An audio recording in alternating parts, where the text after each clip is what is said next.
वो पीछे वो भी हटा दी उसने। ये कर दें, ये कर दें, ये बच्चे वाली, तो उसने उतार दिए ये वाली। उसने। That's okay.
Assalamu alaikum and welcome to the final day of the Best of ASCO.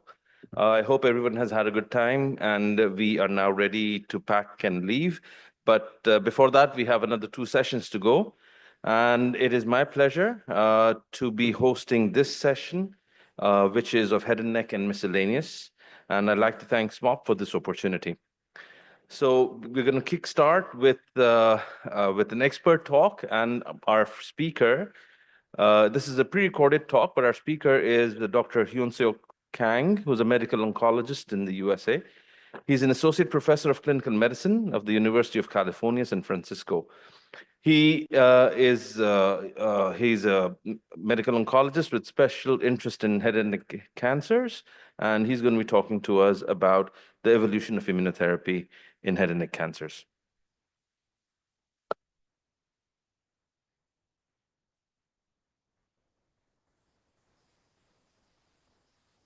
Hello, everybody. My name is Hugh Kong. I'm a medical oncologist and professor of clinical medicine at the University of California, San Francisco. I appreciate for the organizers and the president of Society of Medical Oncology Pakistan for inviting me to give this talk.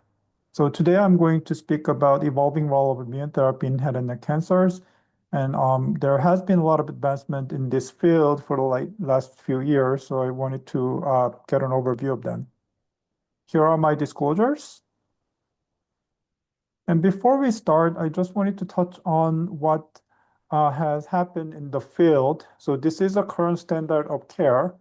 And if we divide the phase of the treatment into pre-malignancy, previously untreated locally advanced head and neck cancer, and recurrent metastatic head and neck cancer, the standard of therapy had evolved for the recurrent metastatic field more.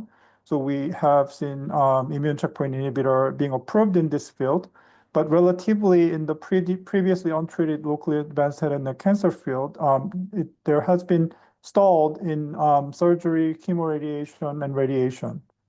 So, and today we want to focus on this field, and how it had evolved for the last year. As a background, pembrolizumab and nivolumab were approved for the second-line treatment in recurrent metastatic setting in 2016. And 3 years later, pembrolizumab alone or in combination with platinum-based chemotherapy was approved for first-line therapy, recurrent metastatic head and neck cancer in 2019.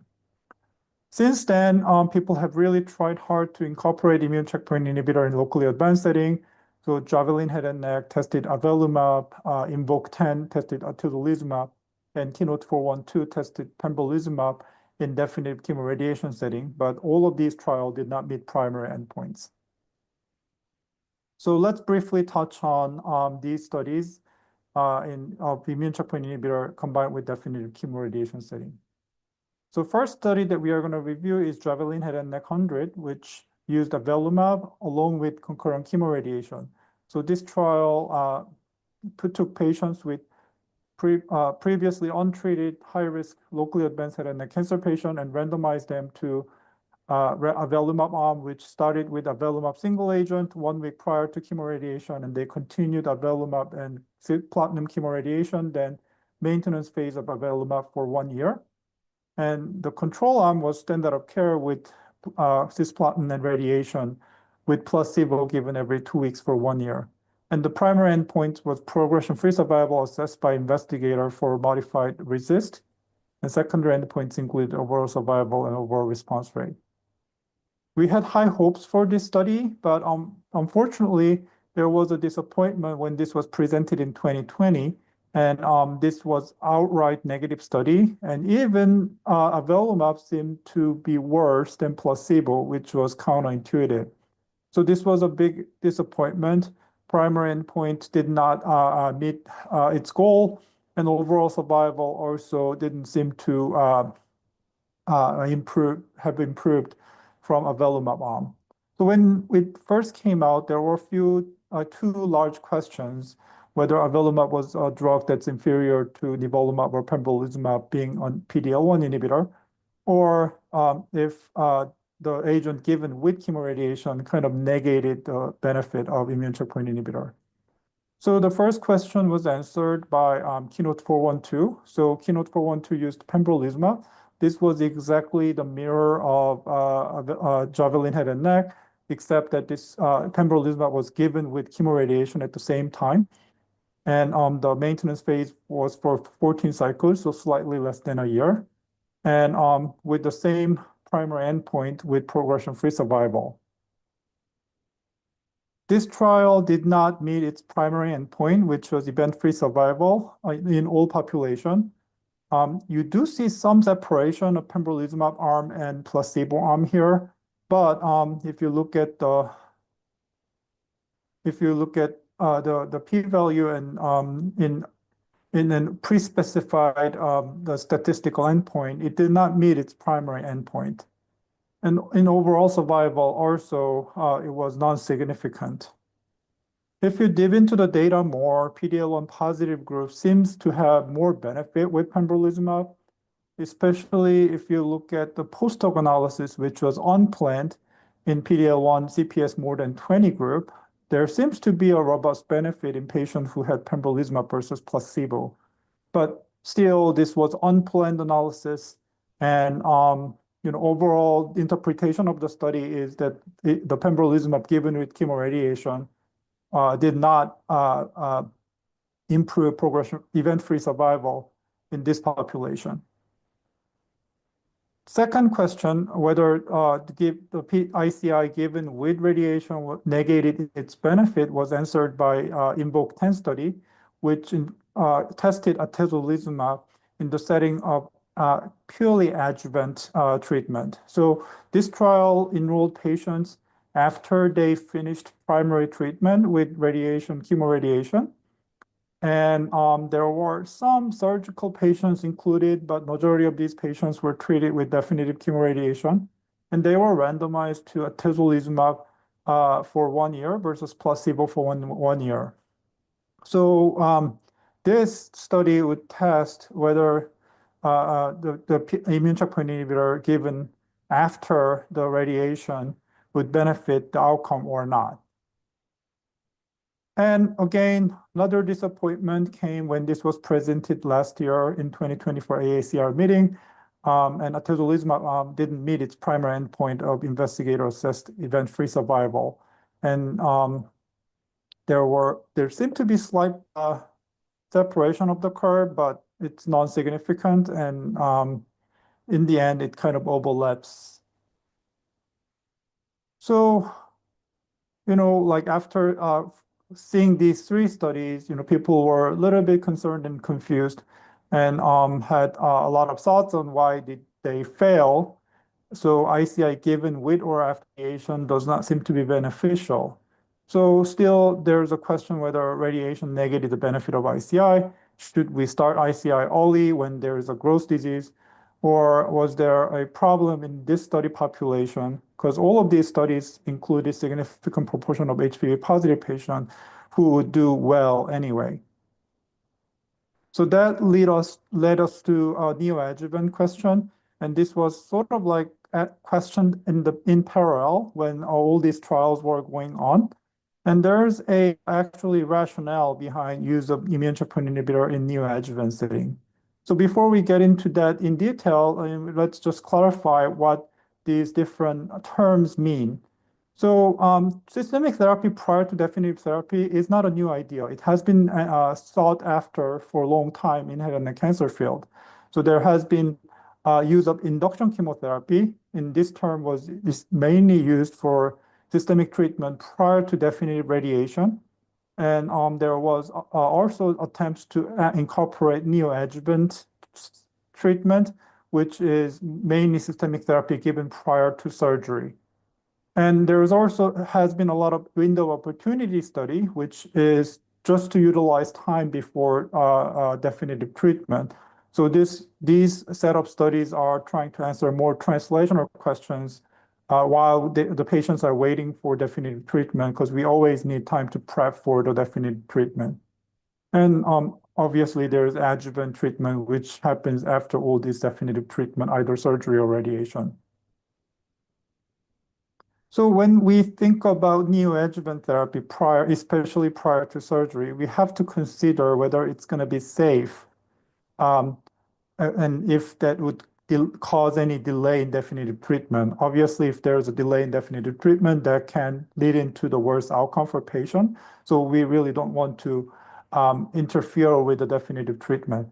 And also, if there's added complication or problems with definitive therapy, that's going to be a problem too. And the next question is whether the lead therapy can change the outcome. We should aim for improved survival or improved quality of life. So these are going to be the main endpoints of these studies. So initial iterations of induction trial were done long time ago. So this is an example of induction chemotherapy that happened almost 20 years earlier. So in this X324 study, the investigators randomized people to TPF induction versus PF induction. So this is not really designed to answer whether induction adds any benefit to definitive radiation or definitive chemoradiation, but the question is which induction regimen would be better. So this study had shown TPF was better than PF, but it left us a lot of confusion because it didn't really answer whether induction impacts the outcome for definitive chemoradiation. After these studies, there has been a lot of attempts to answer this question whether induction chemotherapy does anything to the outcome. And majority of these studies were actually negative, which means that induction chemotherapy compared to definitive chemoradiation did not really resulted in better outcome. So the general feeling of the field is that this induction treatment doesn't really do much in terms of outcome. We still offer this treatment in a limited number of patients when we feel that there's some quality of life benefit or if we can lead into like safer surgical resection, but those are not really based on a solid evidence. Another example of use of induction treatment is using this as a barometer for chemosensitivity. So in this ECOG 1308 study, people used induction systemic therapy as a testing tool, whether the disease would respond or not. And if there's a significant response, then people were given lower dose radiation. And when there was no response, then people were given higher dose radiation. And the result of this study was promising, achieving the 2-year progression-free survival of 80%. So there has been some interest of pursuing this in a larger clinical trial setting, but it hasn't been done yet.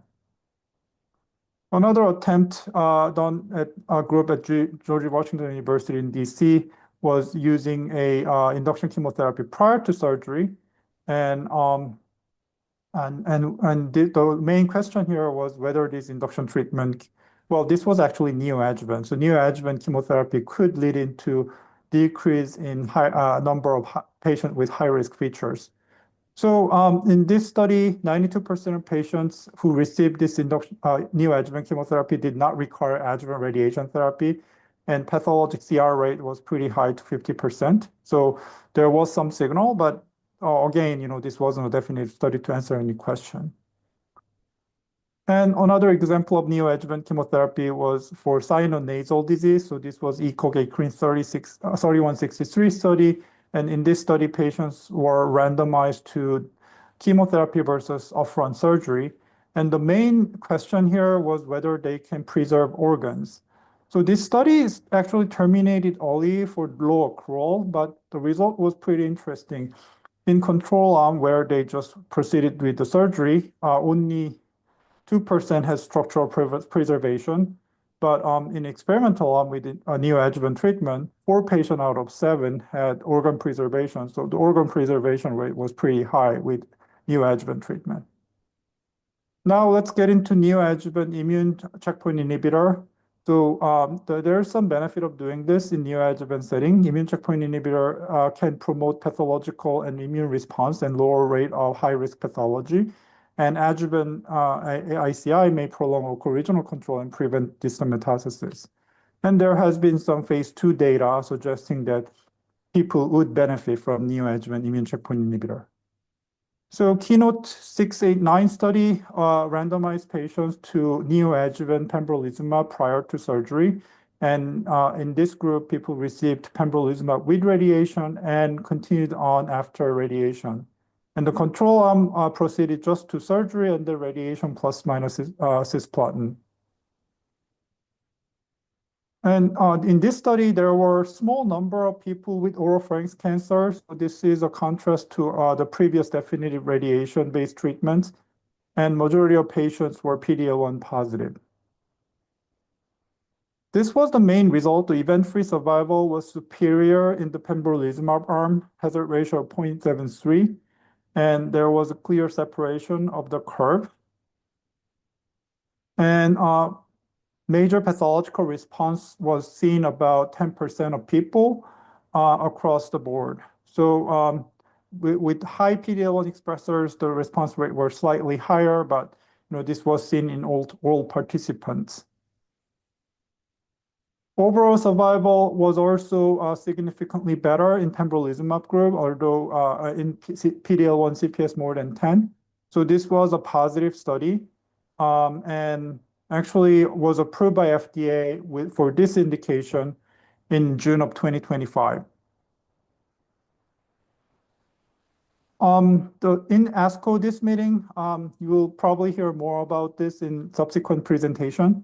But Gortec, which is a cooperative group in France, had conducted a similar study, but they did not include neoadjuvant portion. So for this study, they enrolled patients who completed surgical resection and with high-risk features, randomized to nivolumab arm, which included nivolumab, followed by concurrent chemoradiation and nivolumab adjuvant, and standard of care with concurrent chemoradiation.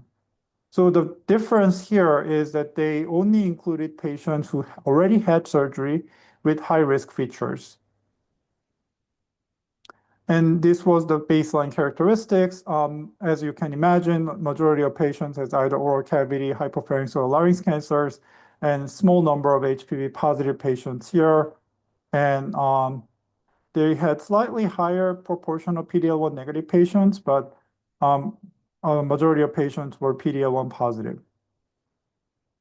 This was the main outcome with disease-free survival. There was significant improvement in DFS in patients with nivolumab arm.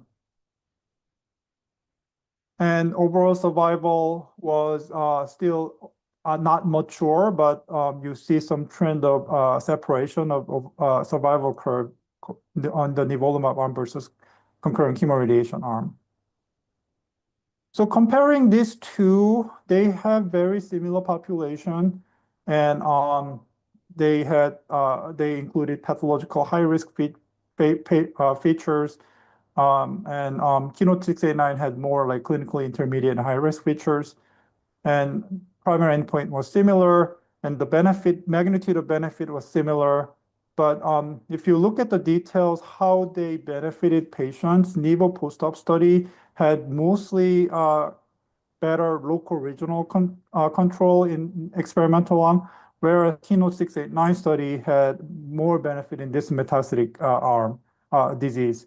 So the discussant at ASCO had assumed that this could be from the immune priming, but I also think that this could be the timing of enrollment, because as you have seen, the Nivo post-op study enrolled patients who had completed the surgery. So and they needed time for screening, which means that people who had rapid recurrence may not got into the study. So the risk of patients might be slightly different.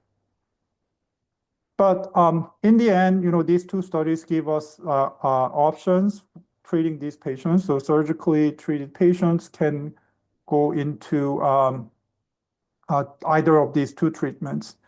And there are other studies going on in post-op setting. The RTOG 1216 study is still ongoing, and this is to test whether we can use alternative systemic therapy regimen in high-risk setting with docetaxel, cetuximab, or atezolizumab cisplatin.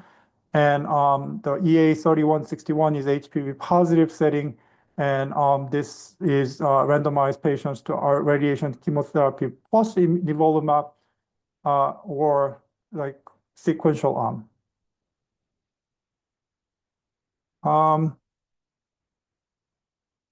Well, so going back to like our previous question, I think the proportion of HPV positive patient might have affected the outcome.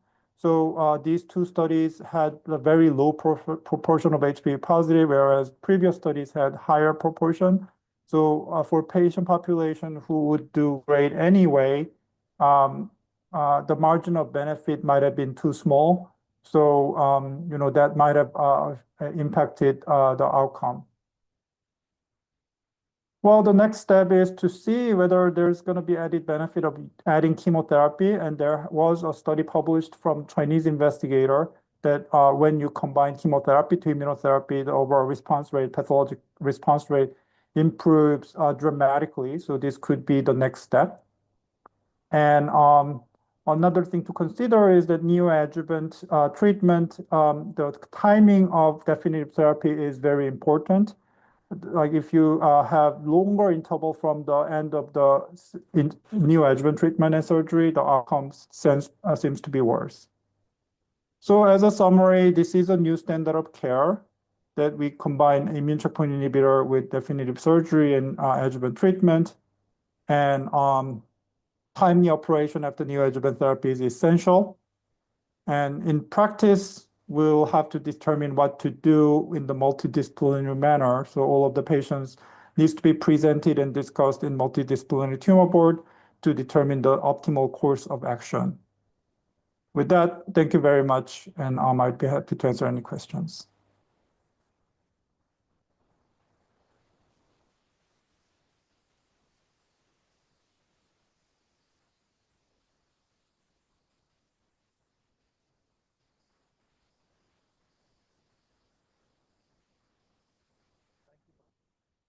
Thank you, Dr. Kang, for this excellent presentation and the overview of the use of immunotherapy in head and neck cancers. We had some practice-changing abstracts in head and neck cancers this year in ASCO 25, which made it to the plenary session as well. Standard of care seems to be changing now, and it's probably changing after 20 years in the curative setting. To make more sense of these studies, I'd like to call upon Dr. Mariam Naman. She's an assistant professor from Dow University of Health Sciences, and also the section head and actually the head of Department of Medical Oncology in Dow University of Health Sciences. Dr. Mariam, for the head and neck abstracts, please.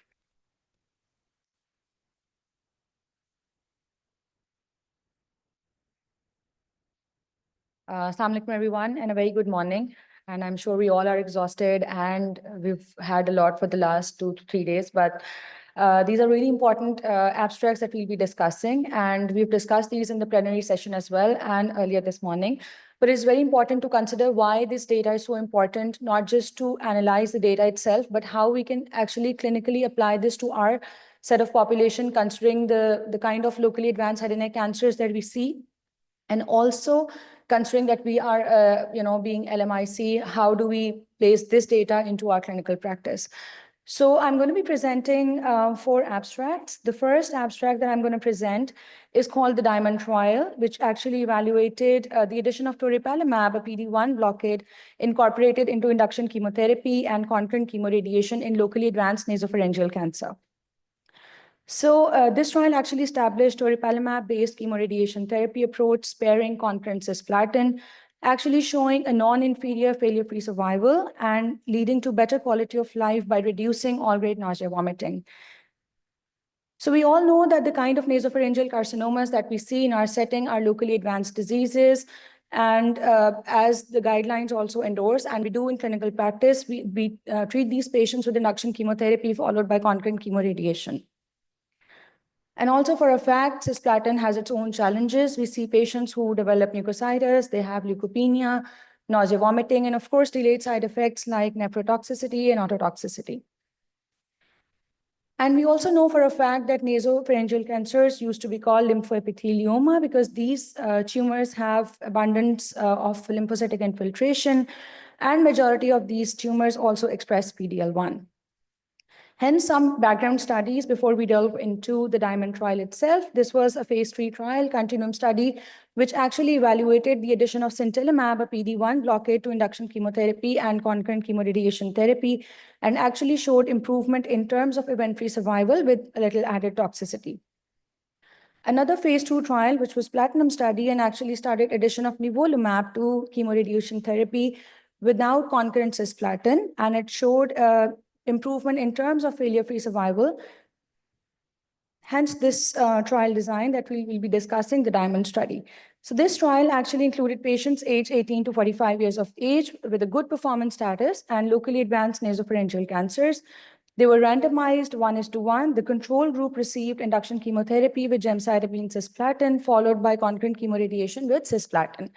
The control arm also received toripalimab, a PD-1 blocker with induction chemotherapy, concurrent chemoradiation therapy, and further to complete a total of 17 cycles. When we look at the intervention arm actually received the same, except for the fact that cisplatin was omitted during the concurrent chemoradiation phase. So this is basically toripalimab in the control group and the intervention group without cisplatin in the intervention group. So this trial actually had 2 primary endpoints. The first was failure-free survival, which was actually tested in terms of non-inferiority between the intervention group and the control group. The second primary endpoint was incidence of all-grade nausea vomiting, which was actually tested in terms of superiority design in the intervention group compared to the control group. The second endpoints were overall survival, locoregional recurrence-free survival, distant metastasis-free survival, tumor response, safety, and health-related quality of life outcomes. Looking at the patient characteristics, we can see that those were well-balanced between the control group and the intervention group, with majority of patients being males and having locally advanced diseases. Here we're looking at the primary endpoints. On the left, we can see that the absolute difference between failure-free survival between the intervention group and the control group is around 4.8%, which is well above the non-inferiority margin of -8%. And when we look on the right, we can see the second primary endpoint, which was all-grade nausea and vomiting. And we can see that by omitting cisplatin from the concurrent period actually led to a reduction of around 34% in all-grade nausea vomiting. The 3-year overall survival, loco-regional recurrence-free survival, and distant metastasis-free survival also showed non-inferiority, as we can see all the 3 curves well overlapping each other. Now, looking at the subgroup analysis, there was no significant difference and actually non-inferior failure-free survival between all the pre-specified variables. As we can see, there is no significant interaction in the forest plot. So when we look at the all adverse events, we can see that by omitting cisplatin from the intervention group actually led to a decrease in grade 3 and grade 4 side effects, as we can see from the red bars as opposed to the blue bars. So this is interesting. Even the immune-related adverse events were lower in the intervention group compared to the control group, although we said that both the groups were receiving immunotherapy. So this could be because when we are giving cisplatin in the control group, there could be overlapping toxicities, number one. Number two, when we are giving cisplatin, it can, of course, cause inflammation and tissue damage, which can cause priming of the tumor cells and hence more immune-related adverse events. So there were better quality of life outcomes reported during radiation therapy, which were better in the intervention group compared to the control group in terms of global functioning, sexuality, nausea, vomiting, constipation, and so forth.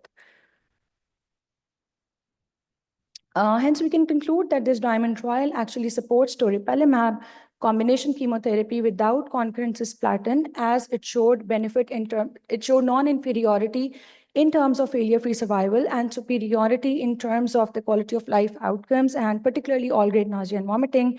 And this is particularly relevant for patients who are elderly, who are frail, and who are intolerant of receiving concurrent cisplatin.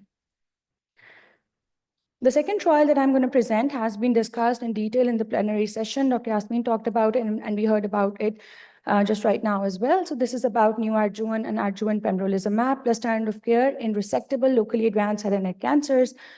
So the key takeaway is that sort of perioperative pembrolizumab actually significantly improved event-free survival irrespective of PD-L1 expression, with pathological responses, longer distant metastasis-free survival, and good safety profile.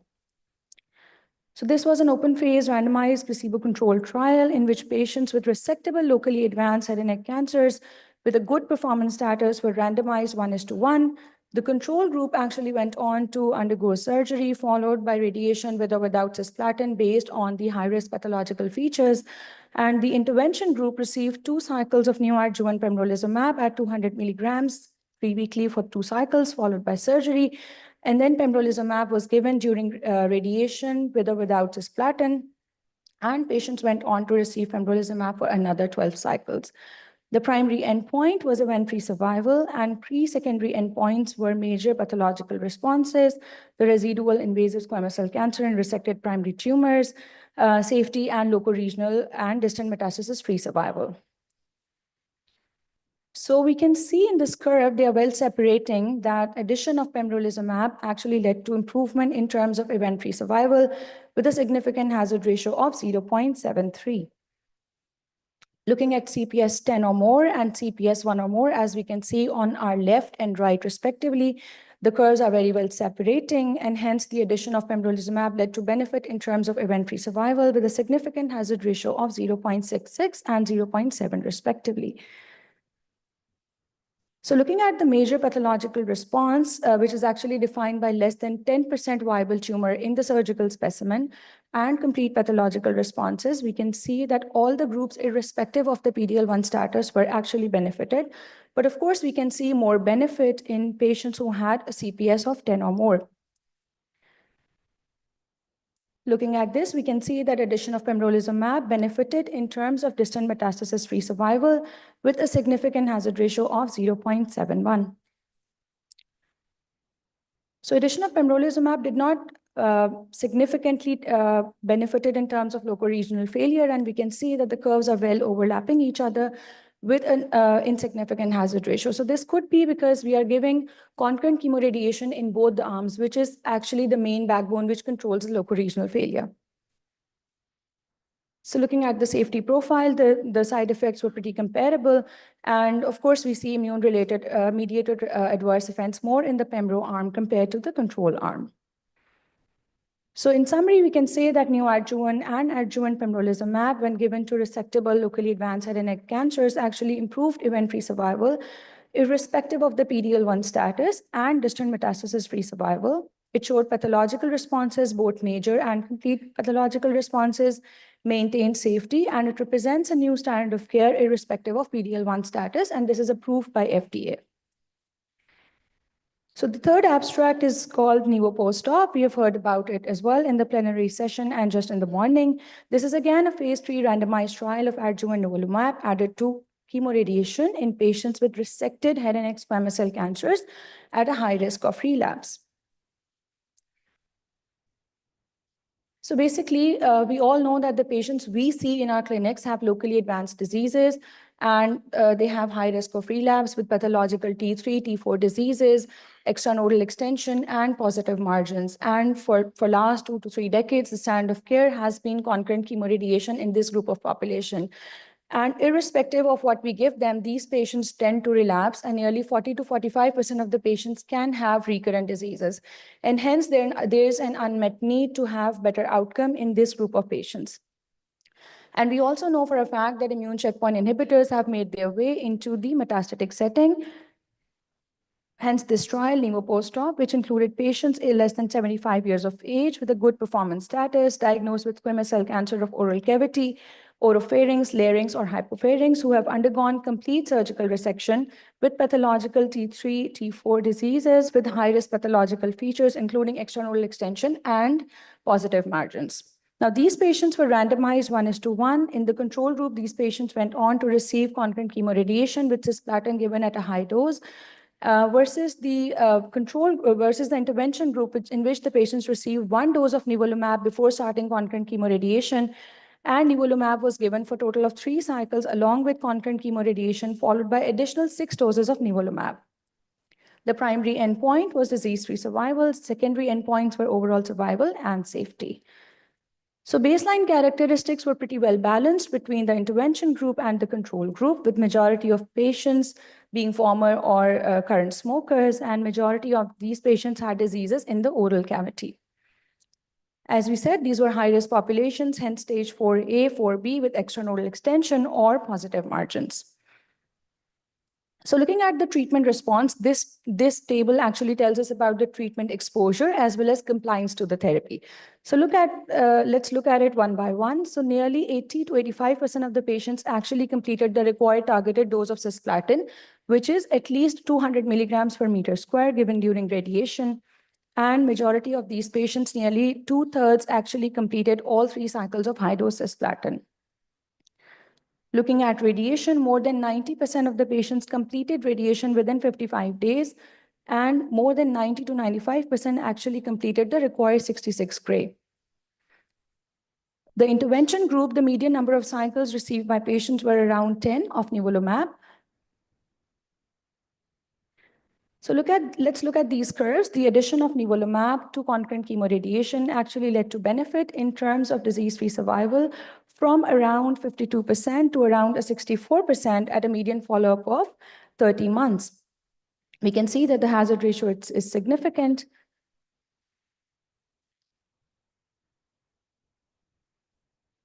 So the type of events that were actually improved included the loco-regional failures as well, because we are adding something to the concurrent chemoradiation as opposed to the other trials where we were giving immunotherapy in the neoadjuvant setting. So this actually shows that the loco-regional relapses were also decreased when nivolumab was added to concurrent chemoradiation. And we can see that at three years, nearly 20 events were reported in the control group versus 13 in the intervention group. So looking at this forest plot, we can see that the disease-free survival was seen across all the subgroups, as we can very well see on the forest plot. There was some trend towards benefit in terms of overall survival. However, this is not statistically significant yet, and we need more data to actually tell if addition of nivolumab to concurrent chemoradiation actually helps in overall survival or not. So when we look at treatment-related adverse events, slightly more grade 3, grade 4 events, however, no fatalities were reported. And actually, the earlier side effects that occurred were mostly radiation-related, like stomatitis, skin changes. However, there were more thyroid-related disorders in the intervention group, as we expect with immune-related adverse events. So late treatment-related adverse events were actually uncommon, and overall, the regime was well tolerated. So in summary, we can say that in addition of nivolumab to standard of care, CRT actually appeared favorable with significantly improved distant DFS with a significant hazard ratio of 0.76, with moderate increase in toxicity. However, there was no rise in treatment-related deaths. So the last abstract that I'm going to present is actually the long-term results of randomized phase 3 Keynote 412 trial of pembrolizumab versus placebo plus concurrent chemoradiation for unresected locally advanced head and neck squamous cell cancers. So the initial analysis of this trial did not show any statistically significant event-free survival or overall survival, but the updated analysis, which was presented in ASCO 25 this year, actually showed clinically meaningful benefit in terms of event-free survival. So this trial actually included patients who had locally advanced unresectable squamous cell cancers. They were randomized 1:1. The control group received concurrent chemoradiation with placebo, followed by maintenance placebo. However, in the intervention arm, pembrolizumab was added with concurrent chemoradiation, followed by maintenance pembrolizumab, which was given for a total of 14 doses. The primary endpoint was event-free survival, and secondary endpoints were overall survival.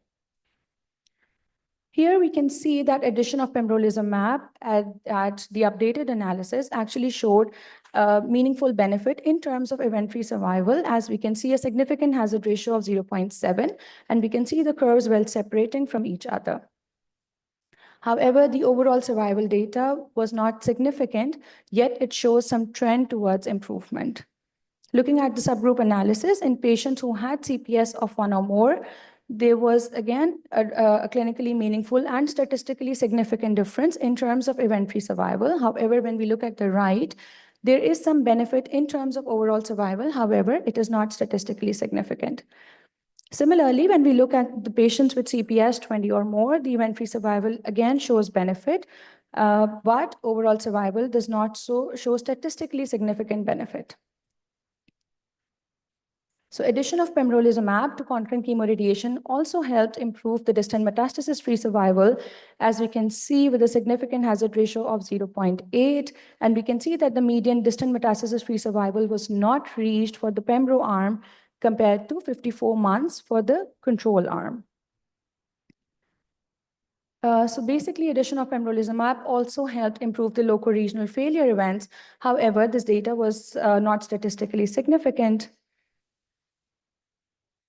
So we can conclude that addition of pembrolizumab to concurrent chemoradiation showed a clinically meaningful event-free survival benefit versus placebo with CRT in Keynote 412. A potential overall survival benefit in intention to treat population, clinically meaningful distant metastasis-free survival benefit in intention to treat population. Greater benefit was seen, as we saw, in patients who had CPS 20 or more. And of course, we need longer follow-up needed to confirm overall survival benefit in unresected locally advanced head and neck cancers. So although this was a post-hoc analysis and the initial analysis of this trial did not show much benefit, but I think in our set of population where we see most of the patients at a higher stage, locally advanced diseases, where we are always talking about induction versus definitive concurrent chemoradiation, this data is clinically meaningful, and we need to see where we can place addition of immune checkpoint inhibitors to concurrent chemoradiation, so as we may have better outcomes for our patient population. So thank you very much, and I'll be happy to answer any questions in the panel discussion.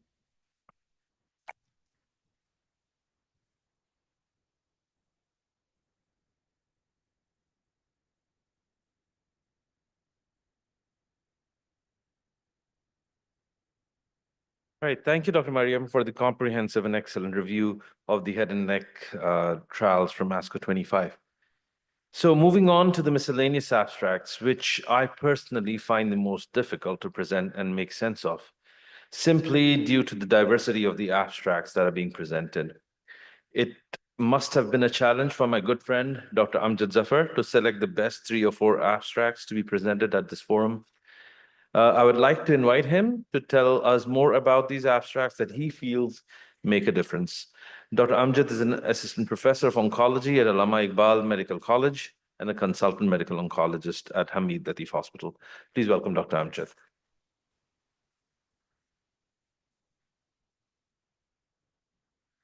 Assalamu alaikum ji, and thank you very much for giving me the opportunity to present a few abstracts here. We're not going to delve into the details, but hopefully we'll make sense of a few of them. Okay, so these are the 3 abstracts we are going to discuss first, and after that we'll have 2 more. So this first study, I think it was presented by me at, not in Pakistan, it was presented by me in the immunotherapy conference as well, and perhaps yesterday as well by Dr. Riaz Shah. This is early to dose versus late to dose immunotherapy. I mean, the patient subsets was non-small cell lung carcinoma. I mean, we had more than 20 studies, and each one of them told you that there was a difference if you gave the patient immunotherapy early in the morning versus late in the day. So what they did was, but there was no randomized control trial. The Chinese, they sort of planned a trial, and they gave patients immunotherapies in 2 subsets. Few of them, I mean, it was 1-to-1 randomization. The timing was divided before 3 p.m. and after 3 p.m. The immunotherapy drugs used were sintilimab, which is available in China, and pembrolizumab as well. I think the pembrolizumab subset was a bit smaller. The sample size was around 210 patients. Primary endpoint was progression-free survival, and secondary endpoints were overall survival and response rates. What they saw was that the benefit was persistent and present across all subgroups. The patients who were given the dose early, that is before 3 p.m., they had better outcomes as compared to patients who were given later on.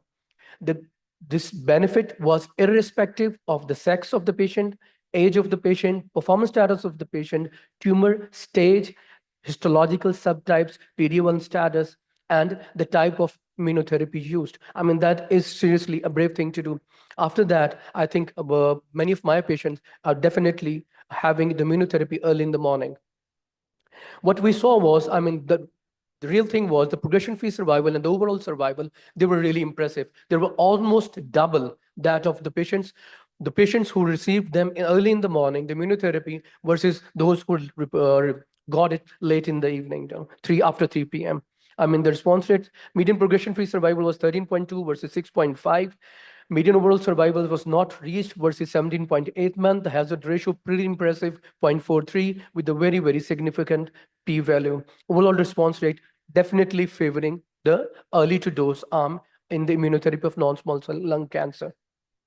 Then the second abstract, you and I, we all come across patients who are not very tolerant to chemotherapy, and chemotherapy-induced thrombocytopenia becomes a nemesis.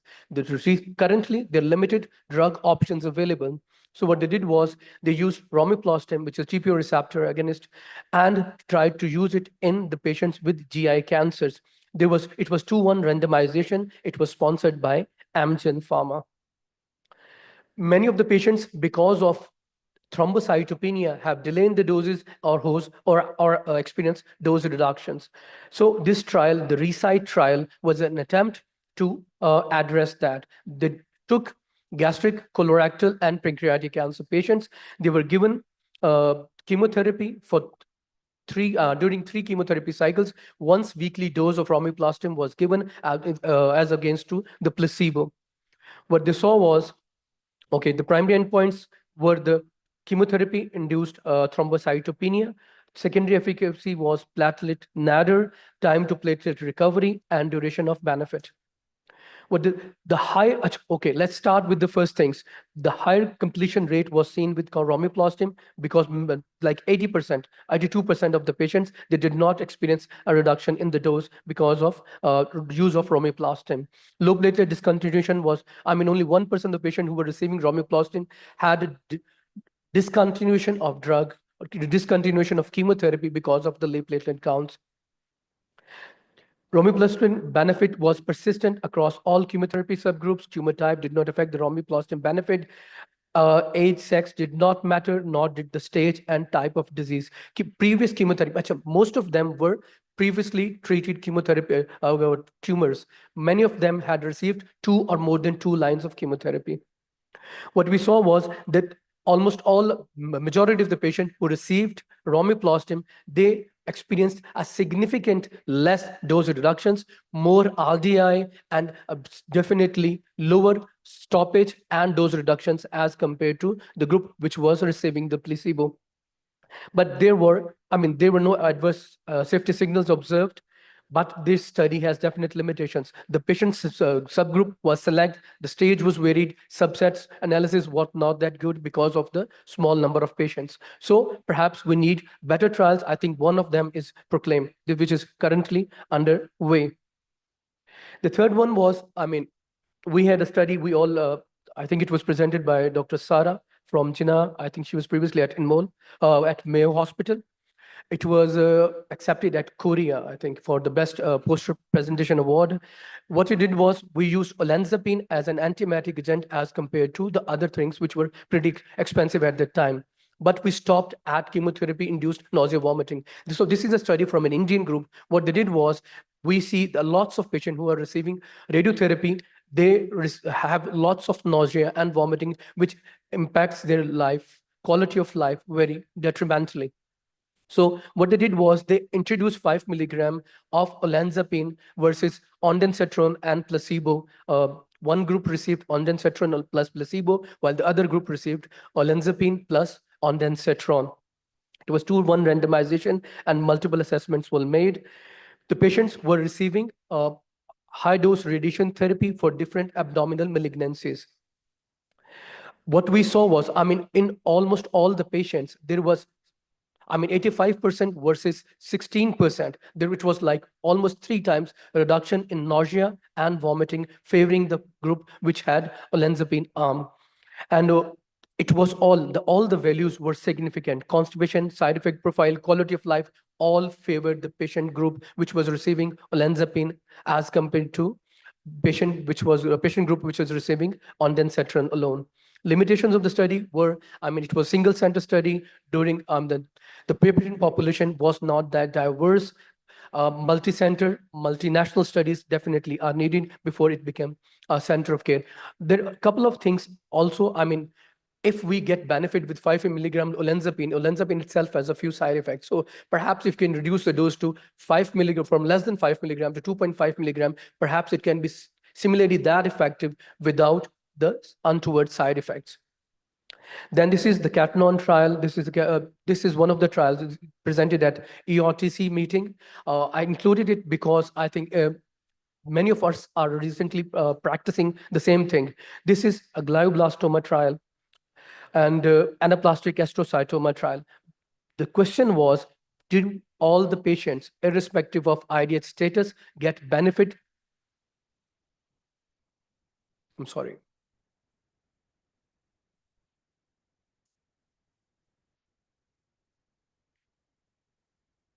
Yes, thank you.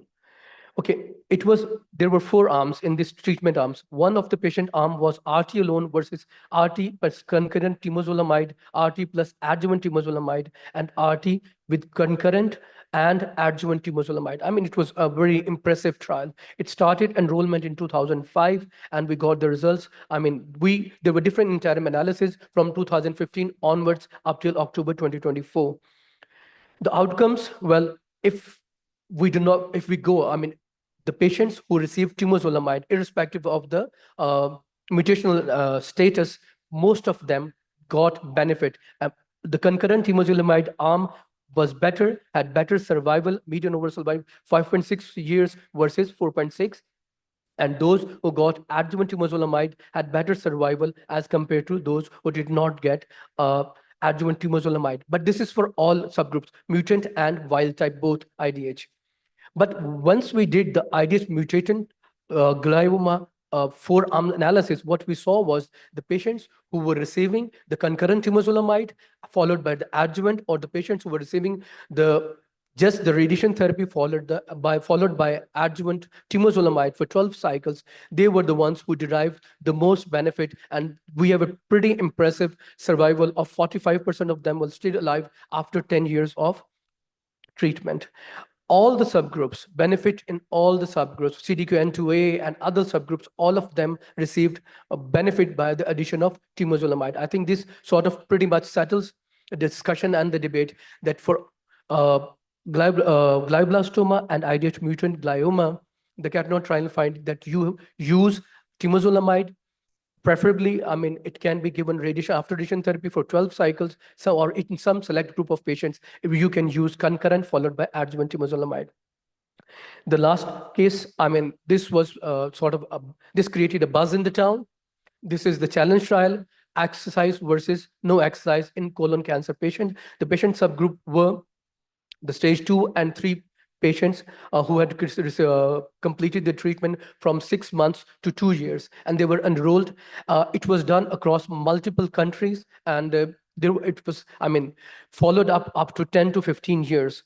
And what they saw was that the intervention arm included the patients who were told special aerobic exercises, special exercise regimen, and they were followed for their survival, while the other group were just given health education. The endpoints were disease-free survival and overall survival. What we found was there was around 7% benefit in favoring the patients of stage 2 and 3 who performed exercise regularly versus those who did not perform exercise regularly. Now, this 7% benefit is the benefit which we see by the use of chemotherapy or by the use of oxaliplatin. So, I mean, this is pretty interesting. It tells you that not only the chemotherapy, it has opened up a debate, not only chemotherapy, but a good lifestyle, and definitely exercise can make a lot of difference. We knew it for the breast cancer patients, but now it has been proven by the challenge trial that it can be effective in the stage 2, 3 patients of colon cancer as well. This study had a few lacunas because the patient population was diverse. There was a bias towards selection of good patients. I mean, they were followed up for, I mean, not very strictly followed up. Some of them were lost to follow up. So, I mean, there were a few lacunas, but it definitely adds to the thought process that if the patient has grade 2 and 3, stage 2 and 3 colon cancer, then definitely incorporating exercise regimen is something which should be done if you go to your clinic in the Monday. Thank you very much for your patient listening.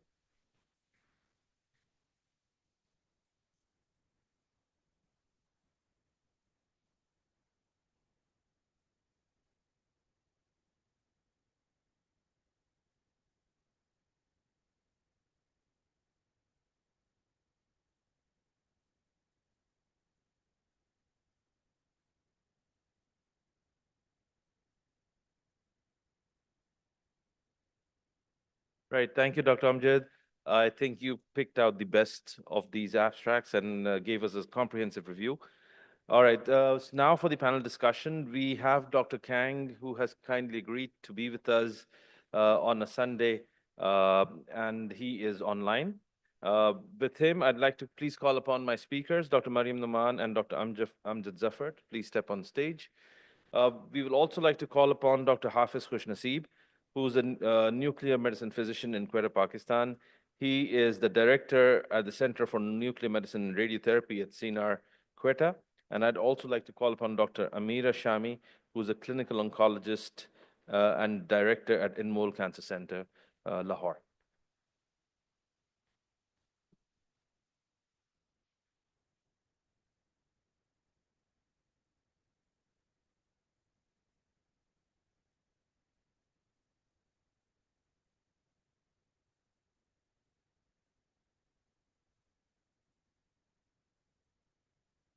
Hi, Dr. Kang, can you hear us? Yes, I can hear you. Can you hear me? Yes, we can. Thank you so much for joining us today on a weekend. We are very grateful for you that you've been always been available for us, and we'd like to thank you for that. Thank you for inviting me. I'm sorry for being late. I just landed. Just came back from Boston, so. Oh, thank you so much. Despite your busy schedule, you're with us, so that's very kind of you. All right, so Dr. Kang, I'll start with you if you allow. Yeah. There has been some debate. Me and Dr. Mariam are also talking about it right now. There's been some debate about the 412 trial, where where Mhm. where we've been talking about the trial not reaching its primary Mhm. endpoint. However, in multiple areas, they keep telling us that the benefits were clinically significant. So your thoughts on that? Because we are working with very small volumes. We're working with very small differences. We need to make these are potential practice-changing abstracts, and practices are changing in Pakistan as well. I'm sure in the United States as well. So what are your Mhm. thoughts on this being clinically significant versus statistically insignificant? Oh, you mean 412, which was or presented in 2022, not the 689? Yes. And Yeah. the one that's So. presented now, the new data, 5 years, Mhm. 5-year data was now presented in ASCO 25 as well. Oh, yeah. So, yeah, I think 412 was overall negative study. So, if I think we have to stick to the principle that, the primary hypothesis that the trial was trying to test had failed. But that being said, if you look at the granular data of the 412, they do seem to have like benefit, especially for patients with high PD-L1 expression. And if like looking back to from gathering the data from 689 as well, I think one of the problems of 412 was that we ended up enrolling too many HPV positive patients, and that's something that I pointed out in my presentation. So, well, I like if you try to separate the survival curve with already like patients having already good outcome, like HPV positive patient, then it's gonna be really hard to like make like significant p-value with very small benefit. So I think overall what have happened is that we are trying to work with a population who's already having a good outcome, and really it was really hard to achieve significant benefit on them. Whereas 689 and Nivo post-op, they were largely HPV negative patients who were not doing very well. So showing the difference was easier than the other population. Right, thank you. Dr. Mariam, what do you think? I mean, Dr. Kang's thoughts are quite significant. My question to you would be, would you consider the 412 regimen, especially in patients who are PD-L1 positive, let's say CPS of 20? So that's exactly what I was saying, that, the kind of population that we see, we have patients who present, most of the patients present to us with locally advanced diseases. And then these patients have different etiologies. Like Dr. Kang suggested that, in the trial itself, they included patients who were more HPV positive. But the population that we see patients coming with locally advanced diseases with entirely different etiologies. Especially in the South region where we do the clinical practice, patients have these huge diseases secondary to the smokeless tobacco and all of that. So it is very important that maybe we can do a trial, multi-institutional trials in our set of population, and see how addition of immune checkpoint inhibitors, particularly in patients who are PD-L1 positive, how do these patients respond to addition of immune checkpoint inhibitors along with concurrent chemoradiation? Because we see a lot of local regional failures. We see that our patient population do not show complete responses even with definitive concurrent chemoradiation. Hence, we do see an unmet need in, devising something or having something which we can add on to have better patient outcomes. All right, thank you.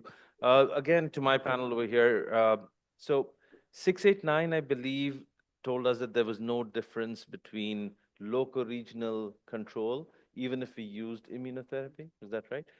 But Dr. Kang, you mentioned in one of your trials that that there was a benefit when immunotherapy was used in even in local regional control. So does immunotherapy play a part in local regional control? You think so? Well, I think, like it's like ultimately these are two different studies. The Devo post-op study, which was presented at ASCO plenary this year.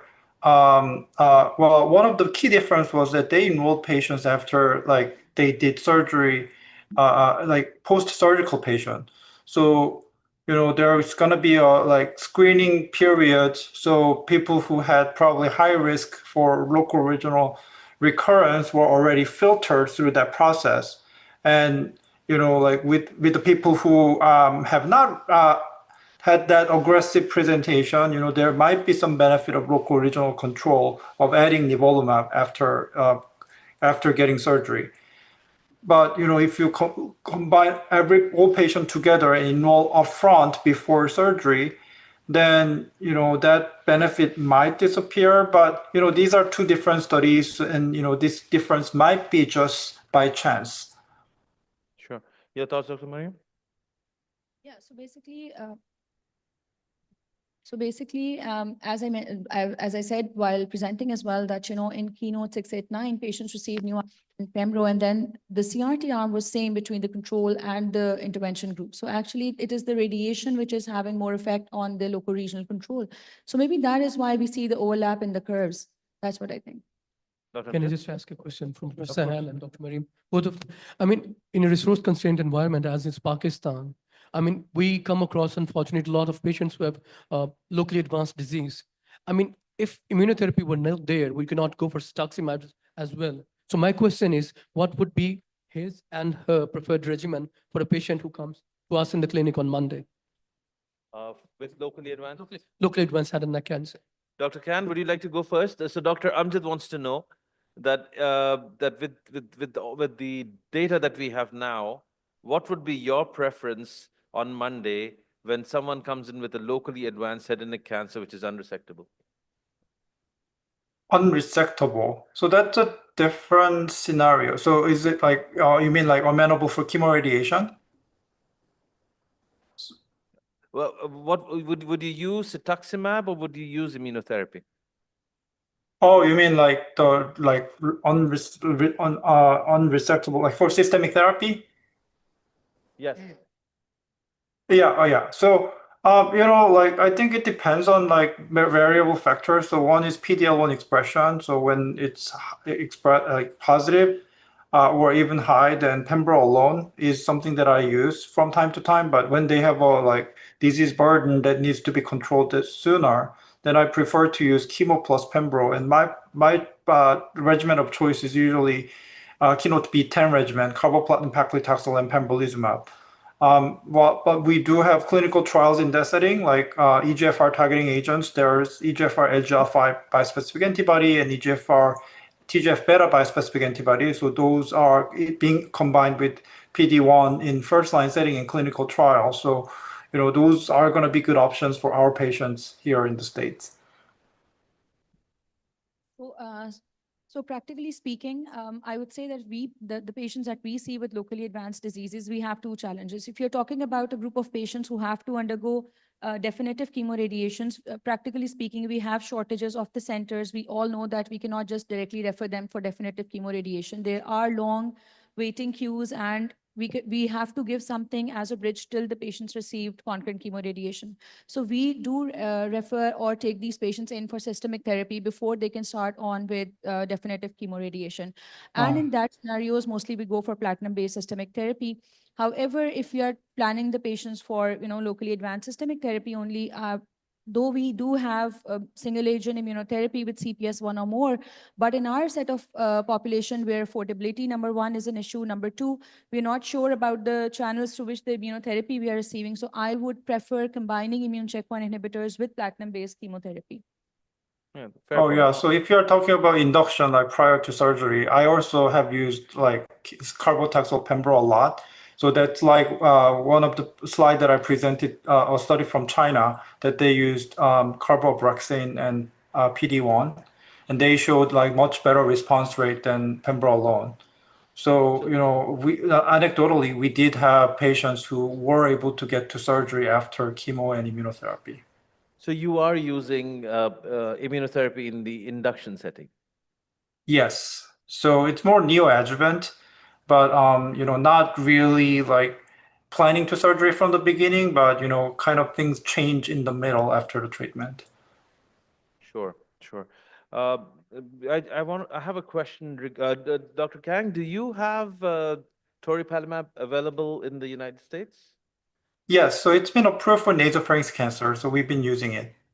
Okay, so because we don't over here for nasopharyngeal cancers, and my question regarding that was because we often need to de-escalate cisplatin because of the toxicities that we have. Now that the diamond study is there and toripalimab can be used independently of cisplatin in the concurrent chemoradiation arm, that's good. But if we don't have it, my question to my panel over here as well as to you is: would you feel comfortable to drop cisplatin out of the concurrent chemoradiation arm and use carboplatin instead? If the patient, if the patient has already received induction cisplatin gemcitabine. Yeah, so I do replace cisplatin, but usually I rather than just carboplatin alone, I generally prefer to use carbotaxol in that setting. And that's really an extrapolation from data from head and neck squames. And Memorial Group had published data with their regimen of carbo AUC of 1 and Taxol of I think it was 30. So it's pretty low, but their PFS and OS data was comparable to cisplatin patients in head and neck squame.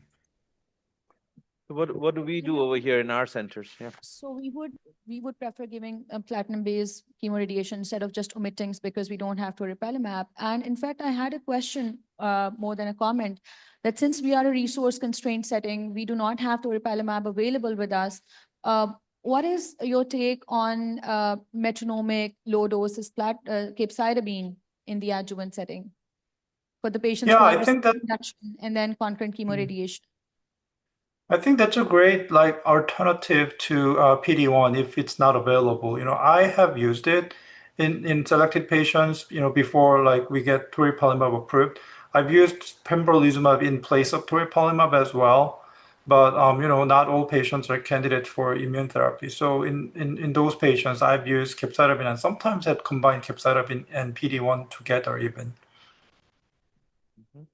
So, Dr. Amjad, have you used carboplatin instead of cisplatin after induction gem-cis in concurrent chemoradiation? Okay, first I would like to usually what we start with is usually most of our patients in Lahore, they get induction chemo. Usually as in Karachi and definitely elsewhere as well, we do not get immediate time for radiation therapy or concurrent radiation therapy. So most of us give induction chemo. And usually what we choose is we do not have pembrolizumab routinely in the government setups with us because there is a definitely cost constraint. So what we do is give induction chemo with carbopacli. That is our preferred regime for the older and fragile patient. For younger and fitter patients, it's usually the tie between the DCF or GEM-CIS or stuff like that. So you use them accordingly. And once you are done with GEM-CIS and you go for CCRT, after that, it depends upon the response, the age of the patient, and the performance status of the patient. And then you decide what has to be done next. Yeah, because I believe the NCCN allows you to use carboplatin single agent if you've used cisplatin gemcitabine in the neoadjuvant Right. setting. Okay, great. So Dr. Amjad, a little bit, so you had some amazing abstracts there, some very eye-opening ones. Now, olanzapine, how have you been using olanzapine in your practice? As I was mentioning in my talk, we had a paper from Mayo Hospital, Dr. Sara, I think she was the lead. What we saw was I think it was around 100 patients. And what we saw was, the cost, you do not need to use NK1 inhibitors, and it was almost as effective as anything we have used so far. The cost was less, the quality of life was quite good. And frankly, we had no problems using that. And in a resource limited setting, especially at government setups, not the private ones, in the government setups, I think it can be a good replacement in the radiation patients as well as the chemotherapy patients. I think that's something that needs to be looked into more frequently. Perhaps we can play with the dose, 2.5 milligrams or 5 milligrams, but the jury's still out, whichever you want to use, but definitely something we can use in the clinical settings. Yeah, we have actually used quite a bit of olanzapine in our practice, and and I found it to be a very useful drug. It not only avoids nausea, vomiting, but it's also an antidepressant, so it can work wonders over there as well. So patients usually feel well. Dr. Kang, do you use olanzapine regularly in your practice? Yeah, I've used it. Well, I usually like use NK1 and agonist and the Zofran most of the time. But olanzapine, I've used it, and I use more Adivans. So, I know that they're very effective. All right. All right. Sorry, please. मुझे actually light आ रही है, I can't see. No Please, issues. No, go ahead. I'm But- Dr. I'm Zishan. good. I'm I'm good. an oncologist from Combined Military Hospital, Rawalpindi. Thank you very much for very enlightening talks to all the speakers. My question is regarding Nivo post-op. Or rather, I have two questions. The first is, what were the timelines of starting radiation therapy after surgery? Because you give 2 weekly nivolumab before. And we have a very strong data suggesting that if the radiation is completed with 11 weeks versus after 13 weeks, the local region recurrence doubles. So first question is this. Okay, when was the radiation was starting after surgery? And what was the timeline of starting nivolumab first cycle after surgery? And my second question is, what was the thoughts behind making the trial design a bit complicated? You gave first cycle 2 weekly nivolumab, then with radiation therapy 3 weekly, then in the adjuvant setting, you gave 4 weekly. What was the philosophy behind that? Thank you very much. Yeah, so this was the design that was done by Gortag, which is a French cooperative group. And usually the rationale behind of giving PD-1 prior to radiation is an immune priming effect. So, like most of like 3 studies that we talked about, one of the caveat was that they were given with radiation, and a lot of people believe that radiation might negate the benefit of PD-1. So when Gortec designed this study, they wanted to prime the immune system prior to start the radiation. So that's why they put that dose. And the dose, difference, the nivolumab dose was for more convenience, I believe. So, like first dose was like give like 2 weeks prior to radiation, and second and like next 3 doses are to synchronize with the cisplatin. And then the adjuvant dose is to help the patients to for the less frequent travel. My question was basically after how much time of surgery radiation was started? I understand that they give a 2 week gap because they want to start radiation early, because they must be aware of the timing of the radiotherapy. But my question is, why the 3 week, why not 4 week with radiation? What was the philosophy behind? And why not continue 2 weekly immunotherapy afterward? Was there any specific reason? And the first question was the time of starting radiotherapy after surgery. Yeah. I believe that it's standard. They follow the standard, which is going to be 6 to 8 weeks. And the radiation start was 2 weeks after the first dose of nivolumab. So there was 2 week lead time. So, patients could have started anywhere between 6 to 8 weeks after surgery, I believe. I don't recall on that top of my head, but I believe that's what the standard that Gortec had set up. All right. Dr. Ijaz, you have a question? Thank you very much, sir. My name is Dr. Ijaz from Atomic Energy Cancer Hospital, Hyderabad. I have 2 questions, one from Dr. Amjad and one from all the panelists. Sir, in your presentation, the immunotherapy given before 3 p.m. had good response. So could you please explain the rationale? And the other question is, in one of the abstract, the adjuvant exercise reduced the disease-free survival, increase the disease in stage 2 and stage 3. So what if we could combine the aspirin also in this setting? So there is some data of the adjuvant aspirin also. Okay, Dr. Jas, thank you for the questions. I mean, first off, why it is more effective? I mean, we do not know really, but the rationale behind that was that because perhaps in the morning, the T cells, the level of T cells is perhaps more. I mean, we do not know the answer for sure, but one of the thought was because in the morning, the T cells are more primed, they're more in number, because for some odd reason. So that is why perhaps they were more effective in the immunotherapy, but this is still being looked into. So I read a detailed discussion. There was a paper. I mean, they had hypothesized a couple of things, and this was perhaps the most rational one to my mind. And secondly, as far as exercise is concerned, so what you really wanted to ask was, if there is a benefit, I mean, this trial has a lot of flaws. This is something which is new. This is something which needs to be looked into further. And if uh, we find benefit, as we did in the breast cancer trials, aspirin only has proven benefit, I think, in one indication only. Yeah, that's just one indication. Other than that, I'm not really sure because it has not been, I don't have the data, at least not to my knowledge, there is any data. So unless we do a definite trial in the stage 2 and 3 patients, just like something we did in the atomic trial, we have the immunotherapy data, right? So we have an exercise data but this needs to be replicated in a number of trials. As for aspirin, to my humble knowledge, stage 2 and 3, we do not have a lot of data for that. There may be minimal studies, but if we have to incorporate it into our clinical practice, then I think we definitely need to have a lot of data and better quality data, and definitely RCTs. Thank you. Thank you. Dr. Dr. Hafiz, I have a question. please go ahead. Assalamu alaikum. My name is Malia Shwak. I work at Dow Medical College and Civil Hospital. So taking the debate, like the discussion that we were having of induction chemo, and as Sir said that, initially we are not very sure if this patient would go on to receive a definitive CCRT. So if you've given induction chemo to a patient, plus minus immuno, depending on the financial constraints that the patient has, and then we've gone for definitive CCRT, and still there's a chunk of patients in which there is still residual disease. So I just want to know, how do you plan your treatments from then on? We've utilized our platinums, we've utilized the taxanes, maybe the immuno, and then we've given radiation. So what else works, or nothing works at all in this highly resistant group?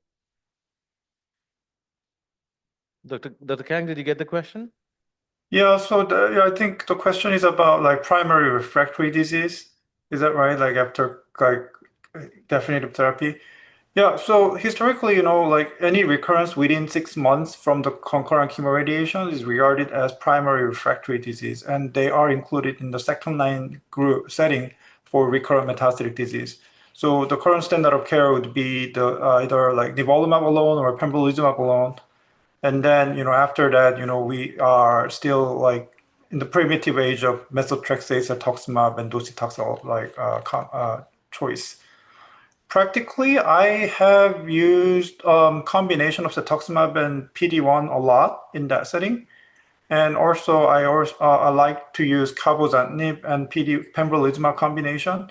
These are not like really published, but I had enough number of patients, about 30, and showed about I saw like 30, 40, 40% response rate in that population.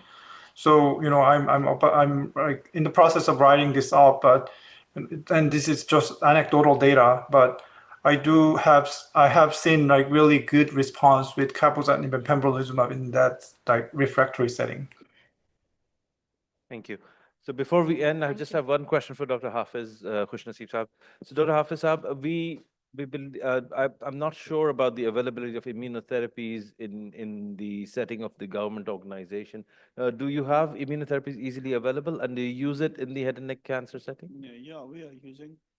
You're using it? On although very rare patients.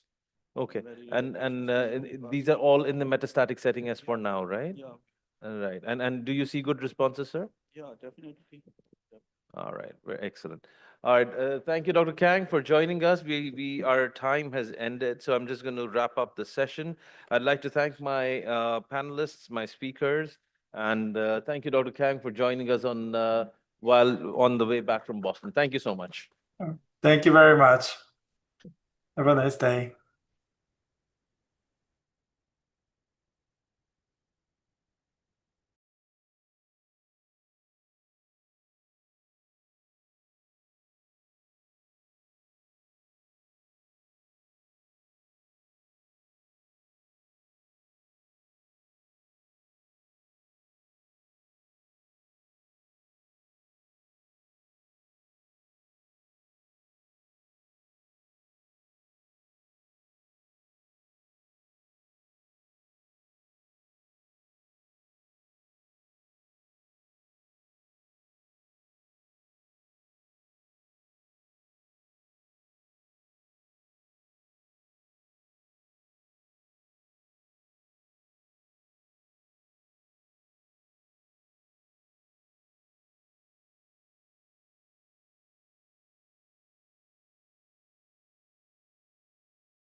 Do we have Nabil Siddiqui? नहीं है Nabil Siddiqui.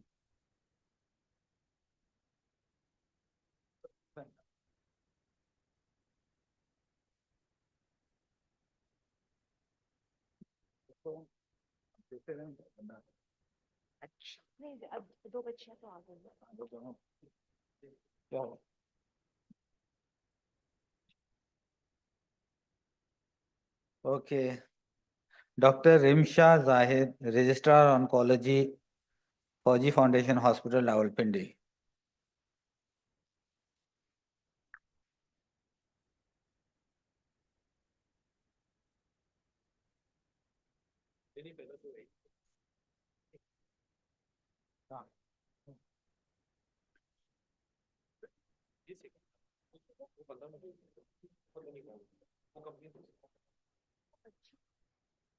नाम क्या है?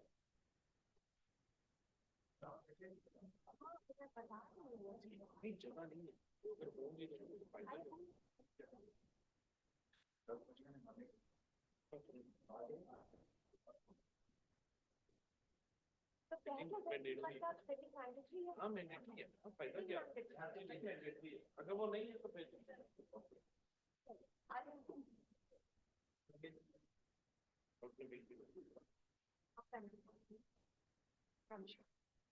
Technically ये पहले ही जा रहा था। एक और कार्ड दिखाना।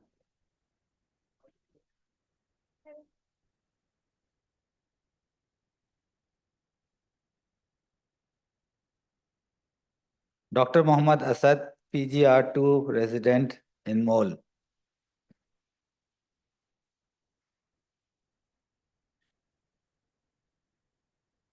You're not getting the prize. Yes. You have to sit. ये virtual नहीं है, physical है. Dr. Pira Manzoor, postgraduate student, JPMC Karachi.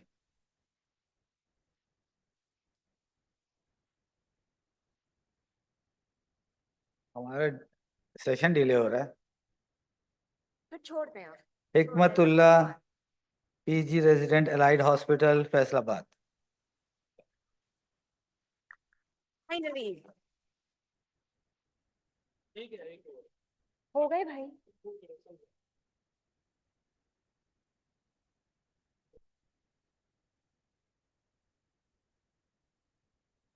तो मैं ही करती हूँ.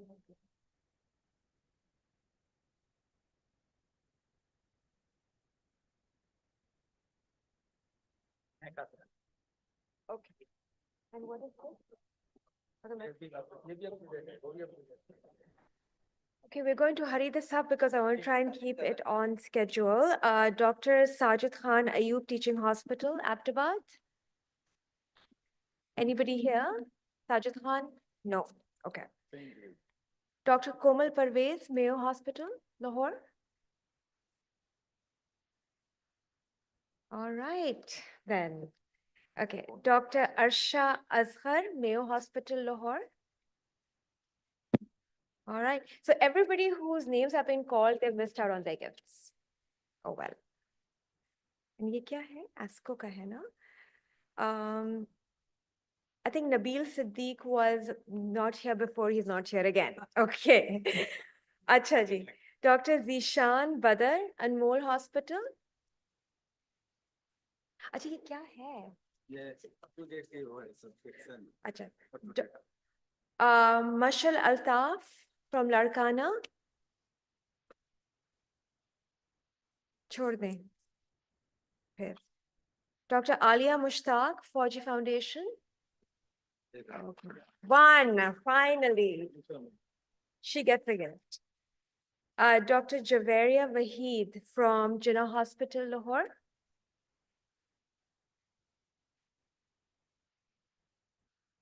Okay.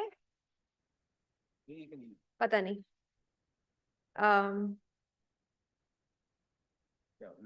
Nahi. Zishan. Dr. Zishan Majid, From Jinnah Hospital. Jinnah Hospital. No, I think we only have one person. Okay, Dr. Tariq, Jinnah Hospital, Lahore. Time. Yeah. Right. Tariq sir. Dr. Tariq. Tariq. And Dr. Aisha Jabeen from Fauji Foundation, Pindi. Time waste हो रहा है. अब doctor Najeeb बहुत time waste हो रहा है. ये इसलिए मुझे दे दीजिए डॉक्टर ऐसे. तारीख. सब हो गया? सर इधर आइए.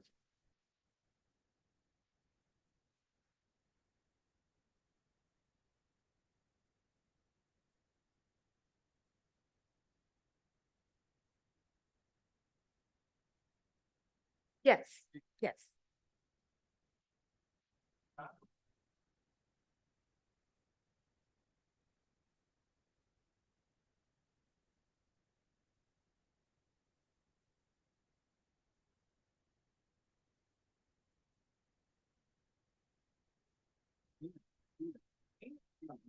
Doctor Ayesha and doctor Alia Mushtaq.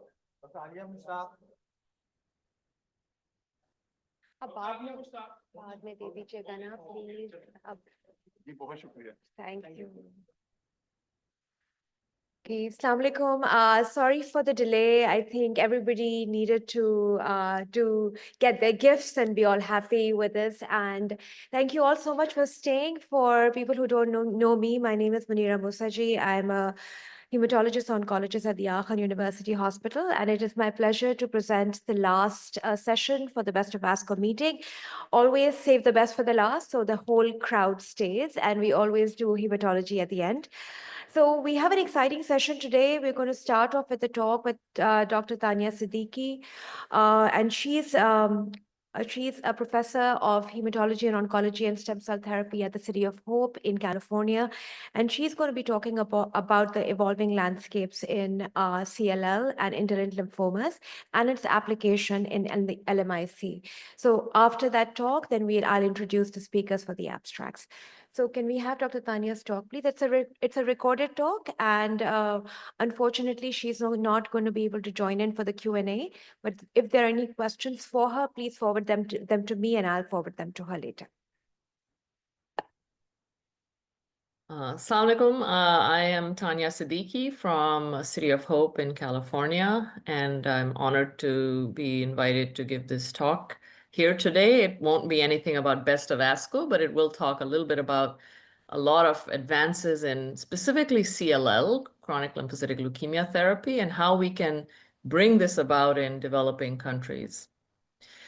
These are the objectives of today's talk. We'll talk about some latest treatment options and guidelines and try to see how we can translate these into resource-limited areas of the world with global partnerships.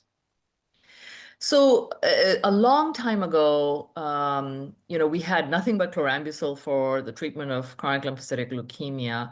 And this is a disease that I subspecialize in. So even though the title says indolent lymphomas, we will actually talk mostly about CLL in my presentation here today. Really, it wasn't until the CLL-8 study came about by the German CLL study group back in 2010 or so, or even before that actually, that FCR was put on the map. And as you may be able to see, that there is in the case of some young, fit, good risk feature CLL patients, there seems to be a plateau with FCR on the left curve as well as on the right curve with patients who had mutated IGHV, so the good risk genetic features, and of course, no deletion 17p. And the thought was, are we curing some of these CLL patients with FCR? But the risks were too high. There were a lot of toxicity with FCR, and sometimes people developed MDS and AML and died from that essentially. And we thought for a disease like CLL, a chronic disease like CLL, that price was too high to pay. So then came the bendamustine and rituximab combination. And again, that wasn't for people with high-risk features technically. It didn't yield as durable a response as FCR did, but it was better tolerated. And so a lot of us started adopting BR as our favorite treatment. And then came this novel era of like a whole slew of targeted therapeutic agents, starting, of course, with the first one being a BTK inhibitor called ibrutinib. And I think this is one of the most important things I've seen in my career being published last year was a comparison of patients from randomized initial trials with ibrutinib versus chemoimmunotherapy, and taking these patients and comparing them to the general population of the US, where they were age matched to the general population. And you can see on the top right curve that patients who got ibrutinib on these trials actually lived pretty much as long as the general population in their age category, whether or not they had high-risk features of their CLL or not. Whereas in the graph below, you can see that patients who had chemoimmunotherapy actually started dying off earlier than the age-matched general population. So their life expectancy was actually lower than patients who were on ibrutinib. And I thought this was very, very important to know and to disseminate, because it seemed like ibrutinib was really normalizing the field in how long our CLL patients could survive, and pretty much they seem to be able to survive the full life expectancy with ibrutinib treatment. And so there were a lot of randomized trials that have already shown that ibrutinib and novel agents are better than chemoimmunotherapy in terms of progression-free survival, which you can see here across 2 different randomized control trials, comparing against BR on the left and chlorambucil on the right.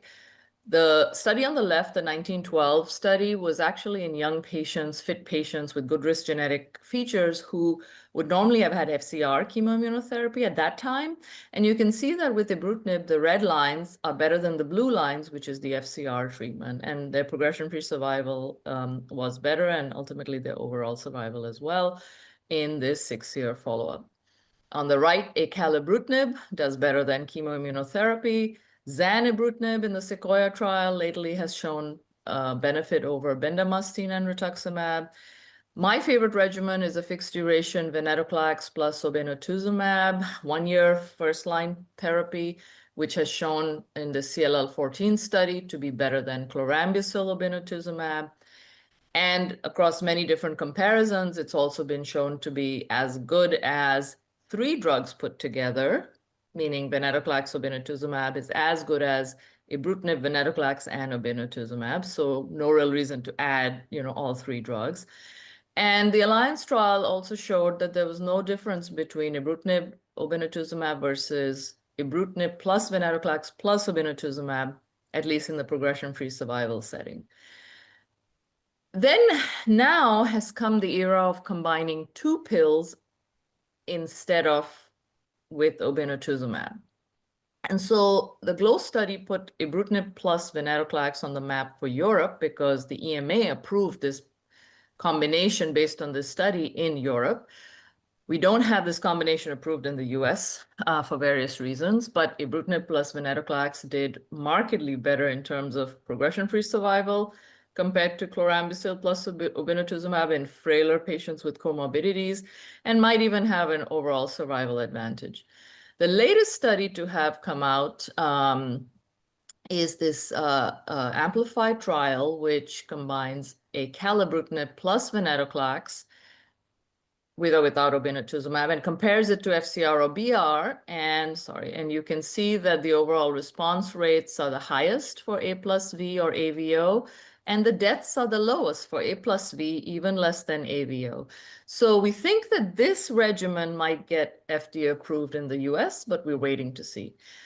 And thus far, I've shown you tons of randomized trials that have been comparing novel agents and combinations against chemoimmunotherapy. We barely use chemoimmunotherapy anymore in the US and even in some parts of Europe for CLL anymore. So the question is, how do these novel agents compare against each other? So A plus V against my favorite regimen, venetoclax obinutuzumab, how will that pan out, et cetera? And so these trials are currently ongoing, and we will see soon how novel agents compare against novel agents in terms of how patients tolerate them, how patient outcomes look in terms of PFS, OS, response rates, et cetera. and adverse events, et cetera. So I'm eagerly awaiting the results of these 3 trials especially. But beyond that, we are involved with a lot of research that's ongoing with even newer drugs, non-covalent BTK inhibitors. Pirtobrutinib is already FDA approved in the US for patients who failed standard BTK inhibitors, for instance. We're doing multiple clinical trials with CAR T-cell therapy, bispecific antibodies, the novel oral therapy BTK degraders. And I don't have time to show you all that exciting data because that has nothing to do with low middle income countries until we can actually get those drugs to these countries. So there's been an explosion of novel agents and treatments, and the treatment of CLL looks wonderful in the West currently, but how do we translate it to the developing countries, if you will? So the IWCLL, which I'll talk about in a minute, is an entity, which is an international entity. It's called the International Working Group of CLL. And they have this global subcommittee, which really is helping to disseminate education, research opportunities, practice guidelines, and ultimately tools to help manage CLL in a more modern way, if you will, across many different resource-limited environments. And some of the things that we need to do to get improved care for CLL across the world are things like how to prioritize cost-effective treatments, how to get socioeconomic and access disparities addressed, how to support, through education and financial assistance, and how to strengthen the healthcare infrastructure by adding or by creating your own database, registries, knowledge of where is what diagnostic tool available in your country, what treatments are available in your country, how are patients doing on those treatments, how to get and build locally relevant guidelines. And so, as I said before, the IWCLL is trying to help partner with many different low middle income countries across the world through this global partnership subcommittee, which was formed in 2020. And I'm one of the regional leads for South Asian countries, of which, of course, Pakistan is one.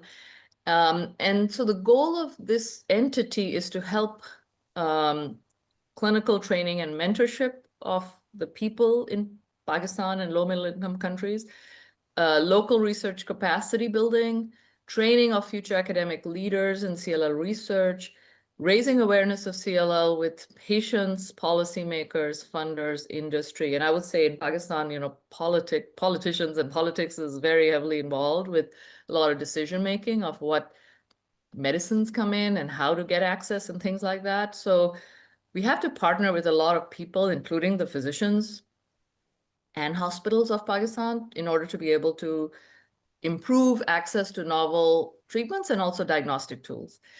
And I'm very proud to say that as a Pakistani originally, I have been able to partner with a whole team of really stellar physicians in Pakistan across several different cities, starting with Dr. Rahil Iftikhar and Dr. Zeba Aziz, between Rawalpindi and Lahore, and then a whole entity of people who have helped us between Karachi, Lahore, Pindi, and hopefully we'll add to this with other cities and institutions involved.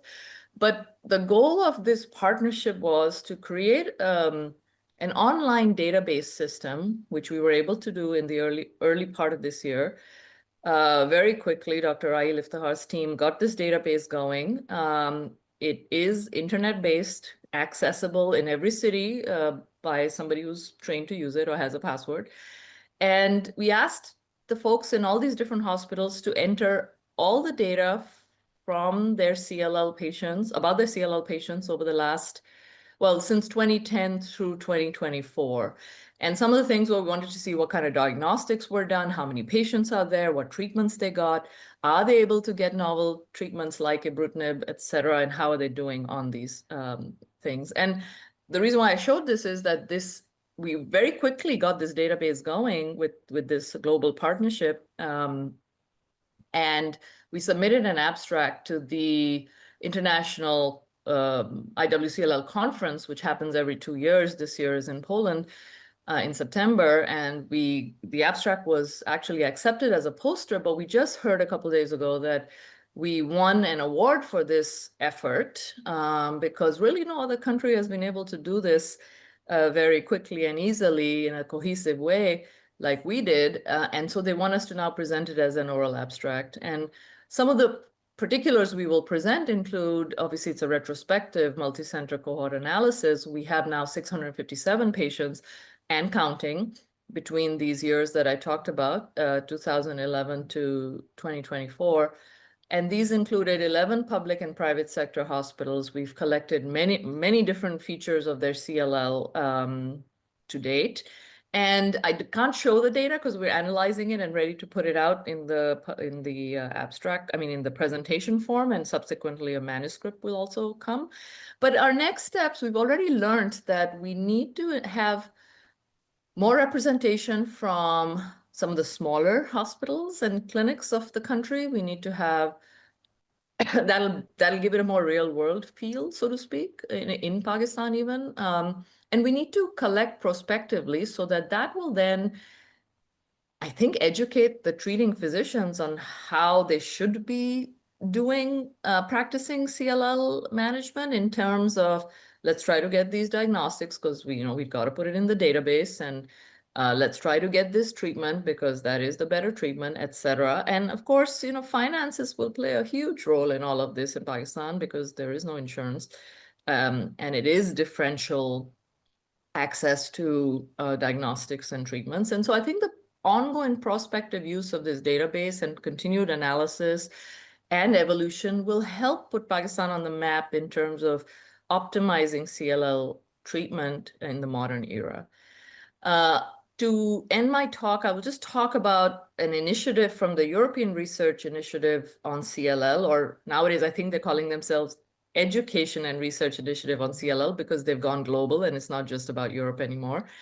And they have partnered with IWCLL again, much like we have, to do what's called crowdsourcing initiative. And what they are trying to do is, again, much like we have in Pakistan already, create a database that Eric will create and provide to all the different low middle income countries and have them start capturing their own CLL patients on this database, which will be on a PC somewhere in that country, in those hospitals where data entry can be done on a real-time basis. And this regional database will then help organize the data, which the country can use for itself to analyze. But more importantly, if, let's say, I want to compare Pakistan to Bangladesh or Sri Lanka or some other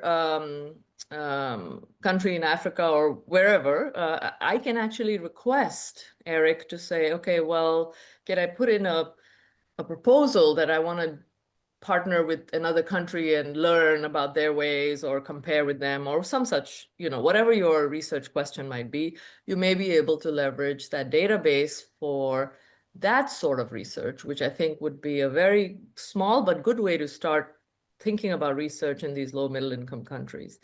Eric will provide some remote IT support for this database, and it'll be free of charge.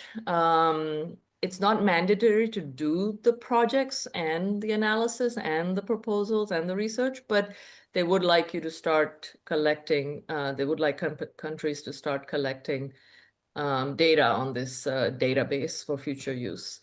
And so right now, Eric has already sort of vetted the database, I think, in some of the countries on the left, and they're trying to finalize and get the platform ready to be used pretty soon, is my understanding. So because we are already so far ahead of them in this initiative on our own in Pakistan, I think that's why they gave us the award and asked us to come and present in an oral presentation what we've done to create the database in Pakistan. But regardless, I'm very proud of that. And I hope that we can continue to build on this. And I think that once you know how this disease is doing with this particular way of collecting data and managing our patients and trying to get access to better tools and better diagnostics and better treatments, I think it'll just open the door for many other diseases to model care in low middle income companies in the same countries in the same fashion. So whether it's other indolent lymphomas, other hematological malignancies, other cancers, etc. I think some might already be doing it, but I think this will continue to build inroads into how we can modernize and provide access to our patients in Pakistan and other low middle income countries with the best treatments out there, and also help create an interest and training for research in these parts of the world, such that abstracts can then be submitted on a more regular basis to these international conferences and workshops, et cetera, IWCLL, ASH, ASCO, et cetera. So I think it'll really strengthen all around the way medicine is practiced in Pakistan. It might attract in this fashion, once there's more awareness around the world of what's going on in Pakistan, it will attract pharmaceutical companies, foundation grant mechanisms, other ways to then, once the data is out there that, hey, these are the needs in this low middle income country, how can the Western world help? And I think it may create a lot of good solutions over time, which we need to keep chugging along patiently. Nothing will happen fast, but I think we are all moving in the right direction as far as CLL is concerned. And with that, I'll thank you for your attention. I've put in my email address. If anybody needs to contact me for any reason, please feel free to do so. Sorry I couldn't be there in person. I would have loved to, but maybe another year. Thank you very much for this invitation.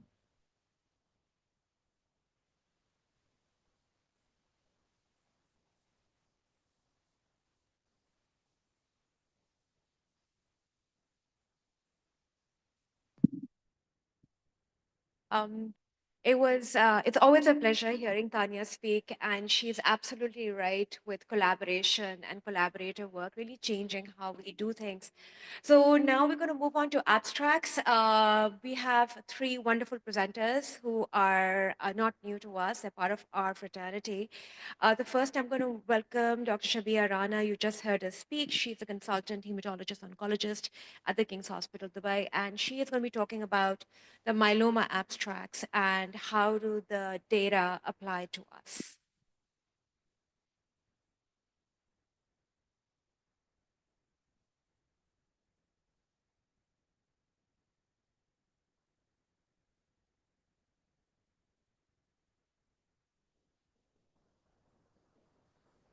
Thank you, Munira, for the kind introduction, and thank you very much. I know we are almost all getting ready and tired of the meeting, but it's the last straw. Again, saving the best for last, so hopefully we'll get through these abstract sessions very quickly. I think speed is prime, so just brace yourself, because Munira has been very precise about 10 minutes for the talk. So we will get through this, and hopefully we will catch the most important bits of this presentation once it loads up.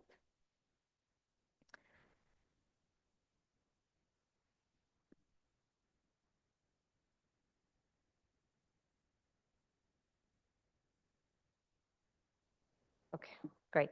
So I'll start with the myeloma abstracts from ASCO, and I think the first and the foremost to touch upon is Pegasus trial. We all know about the quadruplet combination, but I think the extension of this trial is MRD-led decision-making, 4 drugs better than 3, 2 drugs as maintenance better than 1. That's essentially the gist of it.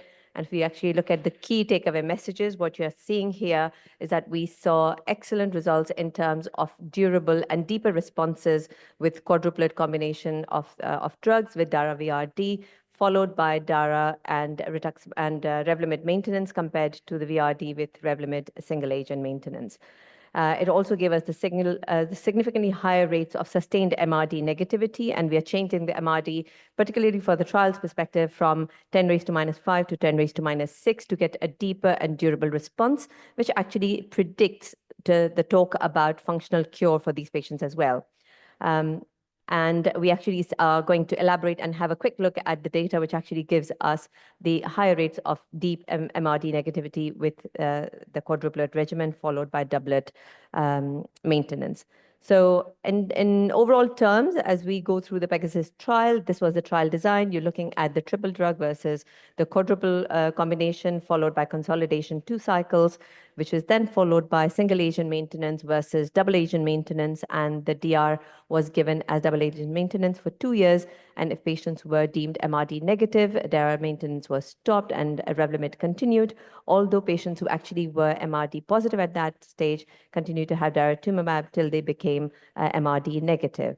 And this actually looks at the nice split of the data, and you're looking at the median follow-up of almost 50 months, which actually splits the data and actually gives us the overall and sustained MRD negativity higher in the quadruplet group, which gives actually a deeper and durable MRD negativity with 4-drug induction. And you're actually seeing 58% reduction in the risk of progression and death in the quadruplet regimen. We're talking about the induction.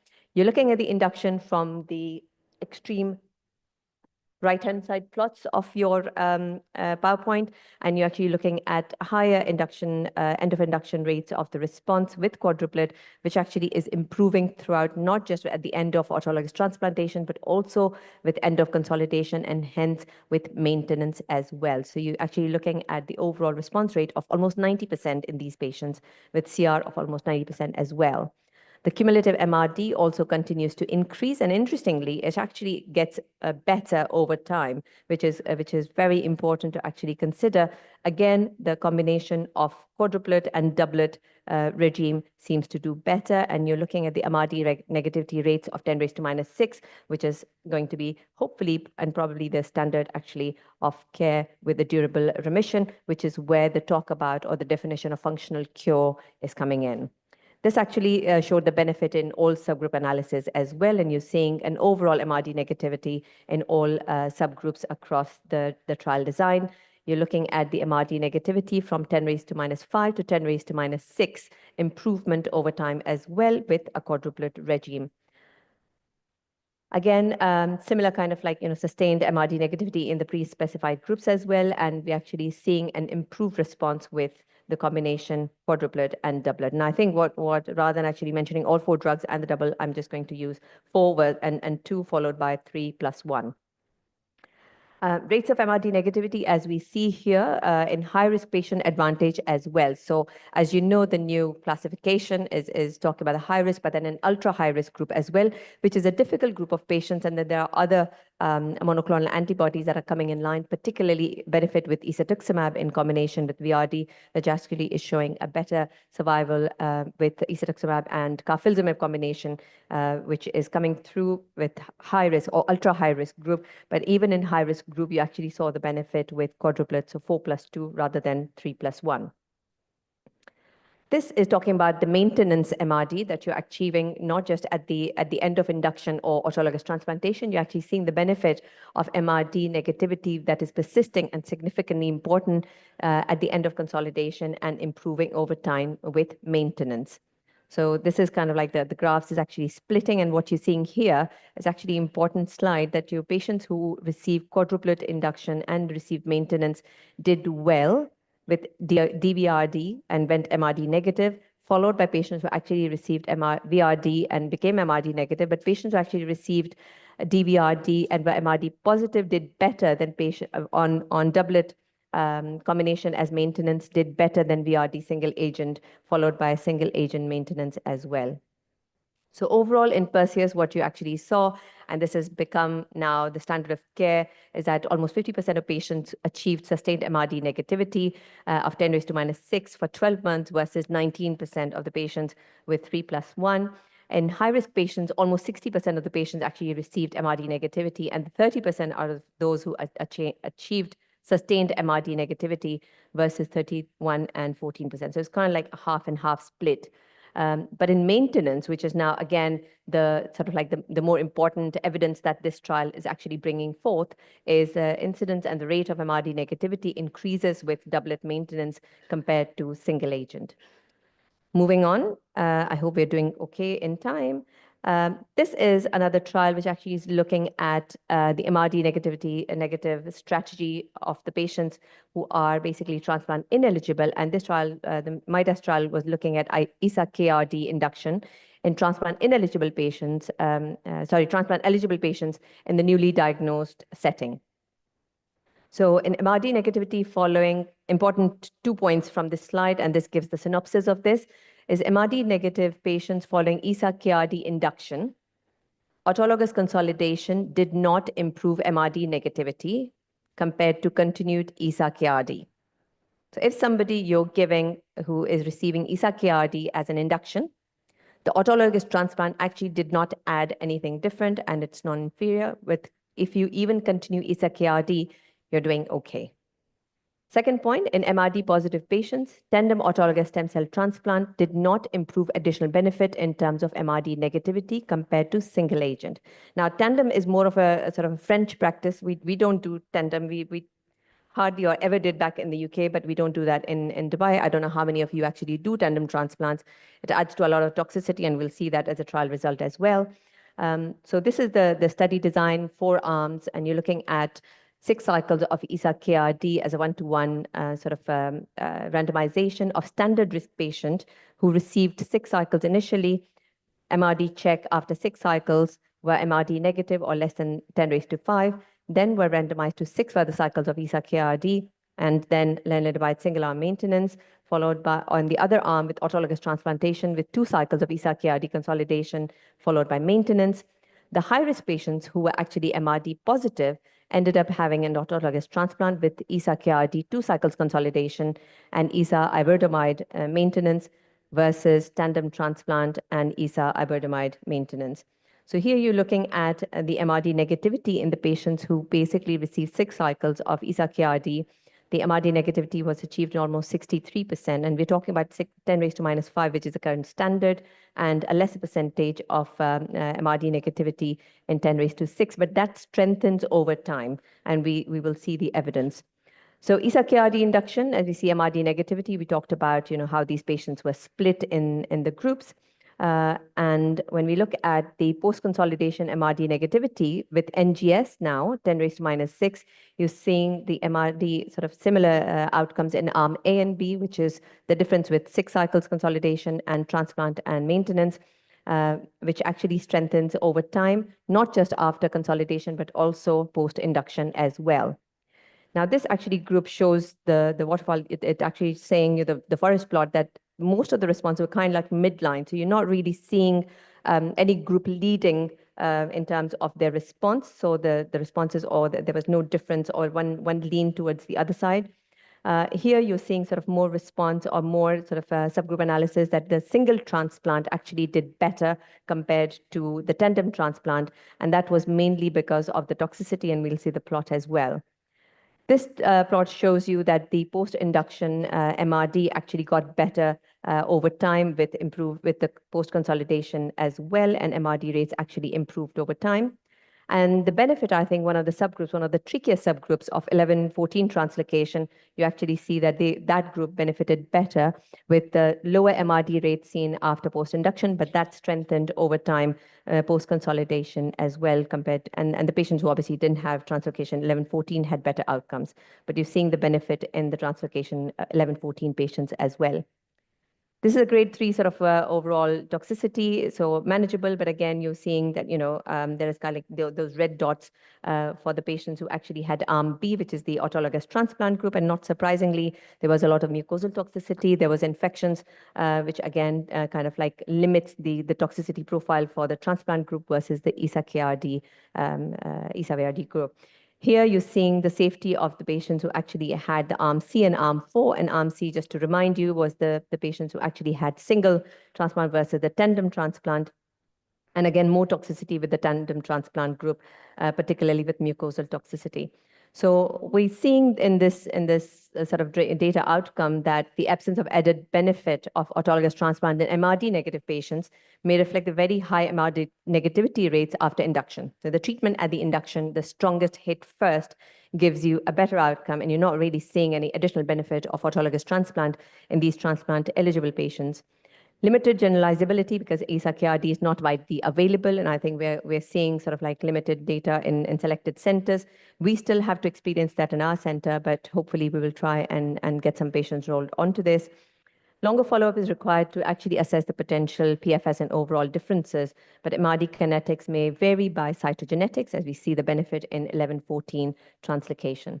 So Ori Perot, who actually presented this data at EHA and also controversies in myeloma meeting earlier this year, has now published this in New England Journal of Medicine as MEDAS trial, quite important for future directions. Third abstract very quickly is the Iraclia trial. It's an innovative design of isatuximab, which is now being used an on-body device, very innovative way of administering this drug. I think it's just a combination with pomalidomide and dexamethasone versus the standard IV isatuximab with PD combination. It's a phase 3 trials. And the results of this trial basically demonstrate that ESA subcut given through this device that actually attaches and on the body offers the same level of efficacy and pharmacokinetics compared to the IV isatuximab and meeting a non-inferiority. Patients receiving ESA subcut, the on-body device, is hands-free, is express high satisfaction, lower time in the infusion unit, and actually has a potential to be given at home, and there are no unexpected safety signals. So this is kind of the device, as you can see in the picture, that it's self-adhesive tape. It goes on the belly. It's a subcutaneous injection. Patients don't have to have a needle inserted to this. It comes ready. The needle is already part of the device. There's a push button which comes prepared with the drug dose, and it's a standard drug dose. It has no hyaluronidase, and it's about 30 gauge needle that actually the user don't actually get to see. So you place the device with the adhesive tape that actually removes the device as well. You push the button and the drug gets delivered, which is pretty interesting. So the background of this was that obviously we're using ESA IV. You have the cost of bringing the patients to the day unit, giving the therapy, time constraints, manpower utilization. Here, this is a device which is already ready. The patients can be given the first dose and monitored for the safety profile while they are in the hospital, with the potential in the long run that this could be actually given at home and may become the standard of care across the multiple myeloma continuum. This is the trial design. As I mentioned, standard ESA IV versus ESA subcut with PD combination. And patients actually were randomized to a fairly similar number of patients, so fairly well-matched group. And the data was followed up for 20 months. And for 12 months, baseline characteristics more or less similar between the two arms. And primary efficacy endpoint was met, which was the overall response rate. And you can actually see that over 70% of the patients actually had a response, with almost 50% patients achieving VGPR in the arm. Similar in both groups. So I think the notion of this, that this is a non-inferiority trial. So the comparison in terms of both IV versus the subcut is what is more patient-friendly and what is easier to administer for future. Again, the dose is fairly fixed, so for all body weight groups as well. And I think probably a slightly higher weight is beneficial, not too much extent. If you actually see more than 85% has a better sort of a drug absorption, ESA OBI works better versus the IV. Not remarkable difference, but I think it's just something to consider. I don't know if it's the body weight with the fat distribution actually works with the subcut injections. Patient satisfaction, I think that was one of the main and important areas to consider, and patient satisfaction was much, much higher with alongside the infusion time was also very limited. And I think it's about 94-95% of the patients could do the treatment within 10 to 15% minutes of the time infusion. Toxicity, not so bad. Again, no unexpected sort of side effects were seen. Again, pomalidomide also kind of like, gives the side effect that we monitor. So this drug didn't really add, or the device did not add any significant problems to the administration. 99% actually received through the on-body device without any interruption. The mutant duration of this injection was almost 13 minutes, and 97% of the patients actually completed the infusion or the dose within 20 minutes time. So things are changing rather fast, very, very quick. And I think all these innovative ways of treating these patients is making myeloma treatment much easier, much suitable for the patients to actually adapt to treatment. Gone are the days that we were using chemoimmunotherapy or chemotherapy for patients of these for myeloma. Now it's more, I mean, there's no chemotherapy that we're using. It's all biological agents, fairly standard. But these kind of devices are going to make diseases like multiple myeloma, long-term disease like multiple myeloma, a lot easier, and home management much, much safer. So with that, I will end here. Thank you very much. Thank you, Shabia. Right on time. And so we're going to move on very quickly to, and I'm going to call Dr. Bushra Ehsan, who's a consultant hematologist at the Shaukat Khanum Memorial Hospital. And she's going to be presenting the key lymphoma abstracts that were selected at the ASCO meeting.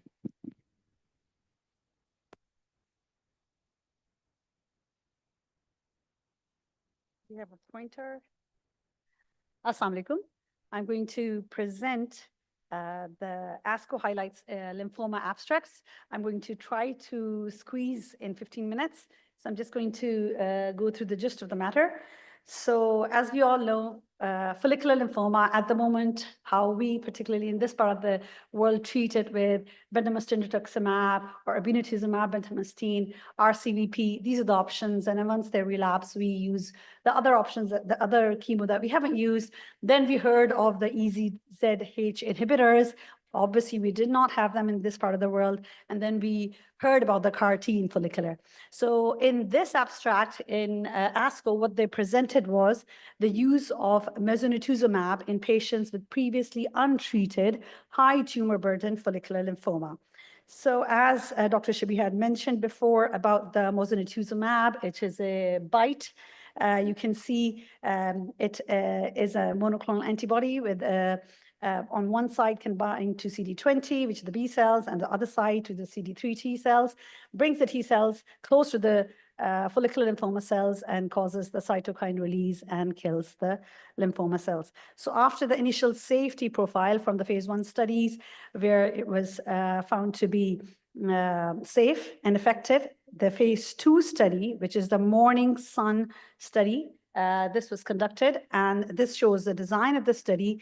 Previously untreated follicular lymphoma with a high tumor burden, according to the GELF criteria, if they require treatment, having an ECO performance status of 0 to 2, they were given the cycles, as you can see. I'll just try to see if this works. Yeah, so this is the how they were in the cycle 1. There was a step up of the dosing, 5 milligram the day 1, 45 milligram day 8, and 45 milligram day 15. And the subsequent cycles, 45 milligrams on day 1, and these cycles continued up to 17 cycles, and afterwards they could have maintenance with the mosunetuzumab. So the endpoint was progression-free survival, and secondary endpoints were the overall response rate, time to response, and safety. So these are just the baseline characteristics of all the patients, and you can see all patient groups, ECOG performance status 0 to 2, different grades of the disease, and different stages of the disease, and the FLIPI score. So this is the efficacy result, which is the primary endpoint. As you can see, the 12-month progression-free survival rate was 82.2%, and this just shows the response rate by different subgroups, the subgroups showing with different age groups, FLIPI scores, different LDH levels, the difference in the B symptoms, the bulky disease, and the grade. In all these subgroups, you can see about 50 to 60% response rate. And this just shows the safety profile as expected, it being a BiTE antibody. The injection site reactions and the CRS are the expected side effects, which were managed accordingly. The other side effects, including the fatigue, nausea, and headaches were there as well. As mentioned before in the previous talk, COVID-19 pneumonia was, it was the era during which people had the COVID. So this was dealt with by pre-testing COVID in the later half of the trial, and the patients who did not have, who tested positive were not enrolled. But the data, the results were adjusted according to the positivity of the COVID-19 before or after starting the trial. So the safety profile, again, another slide just talking about the safety profile in the first 17 cycles, then cycle 8 to 14 and cycle 1, day 15. These are the different CRS events, and this is expected in the BITE antibodies, and it's dealt according to the protocol. The conclusions are that the fixed duration mosunetuzumab subcutaneous monotherapy, it demonstrated promising efficacy with a 12-month progression-free survival rate of 82.8%, overall response rate of 87.3%, and complete remission rate of 60.8% in all subgroups in a previously untreated high tumor burden follicular lymphoma. So this is a good option. Obviously, we don't know when we'll have our hands on that, but you never know, maybe not far away in the future. The safety profile was manageable. The injection sites, as I mentioned, and the CRS are the expected side effects. They were low grade. The data supports further exploration of the mosunetuzumab subcutaneous in previously untreated follicular lymphoma. Now moving on to the diffuse large B-cell. In diffuse large B-cell, again, the BITE antibody, glofitamab, its combination with GEM-OX versus R-GEM-OX in patients with relapsed refractory diffuse large B-cell lymphoma. This is a 2-year follow-up of the STARGLO trial. Glofitamab, again, it's a BITE antibody. The difference is that it has 2 CD20 binding sites, as you can see here, and 2 CD20 binding sites and 1 CD3 T-cell binding site, again, bringing the T-cells closer to the B-cells and destroying them with the cytokine release. So the trial design was that the relapse refractory diffuse large lymphoma patients who had at least 1 prior treatment line, and they were ineligible for autotransplant, and they were randomized in 2:1 manner to glofitamab GEM-OX versus R-GEM-OX. And this was continued for up to the 8 cycles, which is a 21-day cycle. The primary endpoint was overall survival. And the key secondary endpoints are the progression-free survival, complete remission rate, and here you can see the baseline demographics across both these patients, fairly similar, the age groups, the gender, the relapse rate, all that. This is the overall survival benefit. You can see that 2-year follow-up showing a 54.4 months here, and 33.6, 54.4%, 24-month overall survival versus 33.6%. So there is a clear meaningful overall survival benefit with the glofitamab GEM-OX versus R-GEM-OX after 2 years of follow-up. Again, sustained progression-free survival shows a sustained benefit after 2 years of follow-up, 13.8% in the glofitamab GEM-OX versus 3.6, and ongoing complete remission rate, again, the percentage in the last row, 42.1% versus 17.6. This is another thing that they tested in this trial. They evaluated the immune recovery after the fixed duration treatment, and this was based on the immunoglobulin levels, IgM, IgG, as well as the B cells. In both the groups, there was comparable. So just signifying that after using BITE, it's not inferior. There's a similar recovery after using the BITE combination with the chemo. Safety profile, once again, as expected, CRS and the ICANS, these are expected and managed accordingly. Conclusion is After 2 years of follow-up, glofitamab GEMOX showed sustained benefit in survival and response versus R-GEMOX. 54.4% patients in the glofitamab GEMOX arm were alive after 24 months, and 89.3% patients in glofitamab GEMOX had a complete remission at end of treatment, and they were alive 12 months post end of treatment. So median progression-free survival, again, 13.8 months, 46.5% were progression-free at 18 months. Immune recovery was observed, which is very good, and the safety profile remains manageable. Now, the third abstract, we'll move on to the CLL or SLL. Dr. Tanya mentioned this, the CEQA 5-year follow-up in the arm C. What they did here was, I will move on to the next slide. I'll move on directly to here. So the zanubrutinib, this was given to the patients with 17p deletion versus non-17p deletions. There were 4 arms to this trial. In the arm A and arm B, these were the non-17p deleted patients. They were randomized zanubrutinib versus bendamustine and rituximab.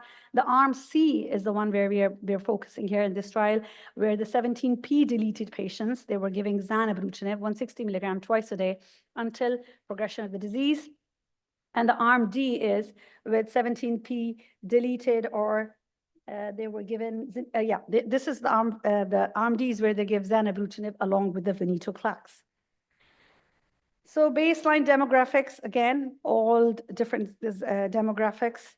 That includes patients with 17p deleted, non-deleted, IG, immunoglobulin heavy chain mutated or unmutated, how much having a complex karyotype, all these, this describes the baseline characteristic.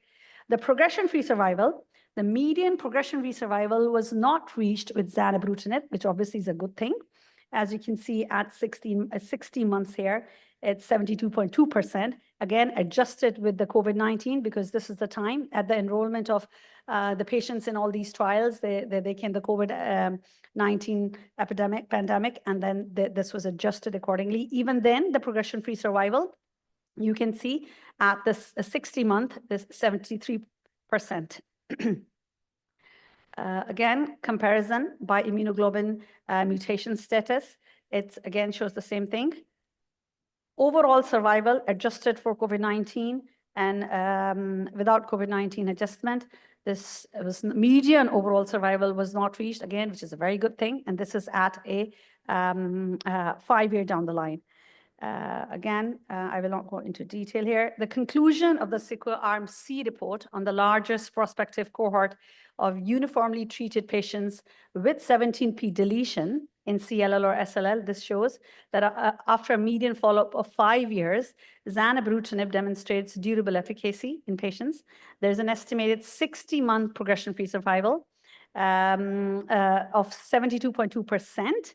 And this was similar to that in 17p patients who did not have the 17p deletion versus those who had. This highlights that zanubrutinib overcomes the negative prognostic impact of the 17p deletion. So the benefit of zanubrutinib in patients with deleted 17p also demonstrated in phase 3 Alpine study, and that also demonstrated progression-free survival superiority. So for 17p deleted patients, zanubrutinib remains a valuable frontline treatment option. Last but not the least, this was mentioned by Dr. I think as well, the prospective validation of end of treatment cytoplasmic tumor DNA MRD in diffuse large lymphoma cell patients. I'm not going to go into the detail because this is very lab-based, but the basic principle is that prior to treatment, there's identification of patient-specific variant of the tumor DNA, and this variant after the completion of the treatment, this is detected, the same is sought in the cytoplasmic tumor cells. And if there is a persistence of the same DNA, patient variant DNA, it'll be MRD positive. It'll be, if not, then it'll be MRD negative.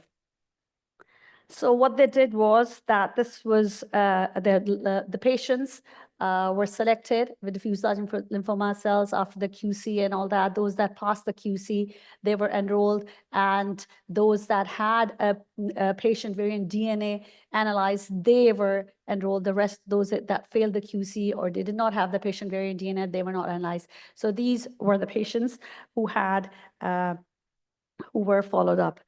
There are different demographic characteristic of patients across the DLBCL with different stages, different subtypes, different IPI scores, some with the higher IPI scores and others with lower one, whether they've had R-CHOP or whether they have dose-resistant R-EPOC.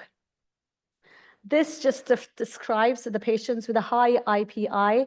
They are the ones who have MRD positivity, as we would expect that those are the ones that relapse early or have a higher risk of relapse. This diagram, this shows again the relevance of this test. Patients with a high IPI, those that have an end of treatment positivity, they are the ones that have a cytoplasmic DNA MRD detected as well. Those who have a lower IPS score, they are the one who are clearly PET negative and are clearly MRD negative as well. So this is one of the markers that can be used and is coming up as a MRD analysis as far as DLBCL is concerned. Then again, end of treatment, cytoplasmic tumor DNA MRD positive patients who have a complete response. They also have a poor outcome. This is another thing that we would expect in any patients who would have a positivity, which in this case they are signifying with a cytoplasmic tumor DNA. End of treatment, MRD positivity with the ctDNA is highly sensitive to predict early relapse. Once again, the same thing as we would know anybody who is a MRD positive, like in other cancer cells, they have the risk of early relapse. So similar is in the case of DLBCL. Key takeaway points. This prospective study confirms that ctDNA MRD after curative intent first-line treatment is prognostic in DLBCL. ctDNA MRD provides independent evidence of residual disease beyond PET-CT, and this should be integrated as a standard component of response evaluation in first-line DLBCL patients. So I think I've done just in time. I've tried to just provide the gist of the matter. Thank you. Thank you. Thank you, Bushra. And for our last presentation, I'd like to invite Dr. Rahil Iftikhar, and everybody knows who he is, a very dear member of our society. He's going to be presenting the abstracts for AML and MPN. And after that, we'll have a quick Q&A session with all of our presenters. Bismillah ar-Rahman ar-Rahim. Thank you very much. I am indeed honored to be here, and I'm extremely thankful to the organizers for inviting me in this wonderful educational activity. So I'll be presenting abstracts on acute myeloid leukemia and myeloproliferative neoplasms. There are no conflicts of interest or disclosures.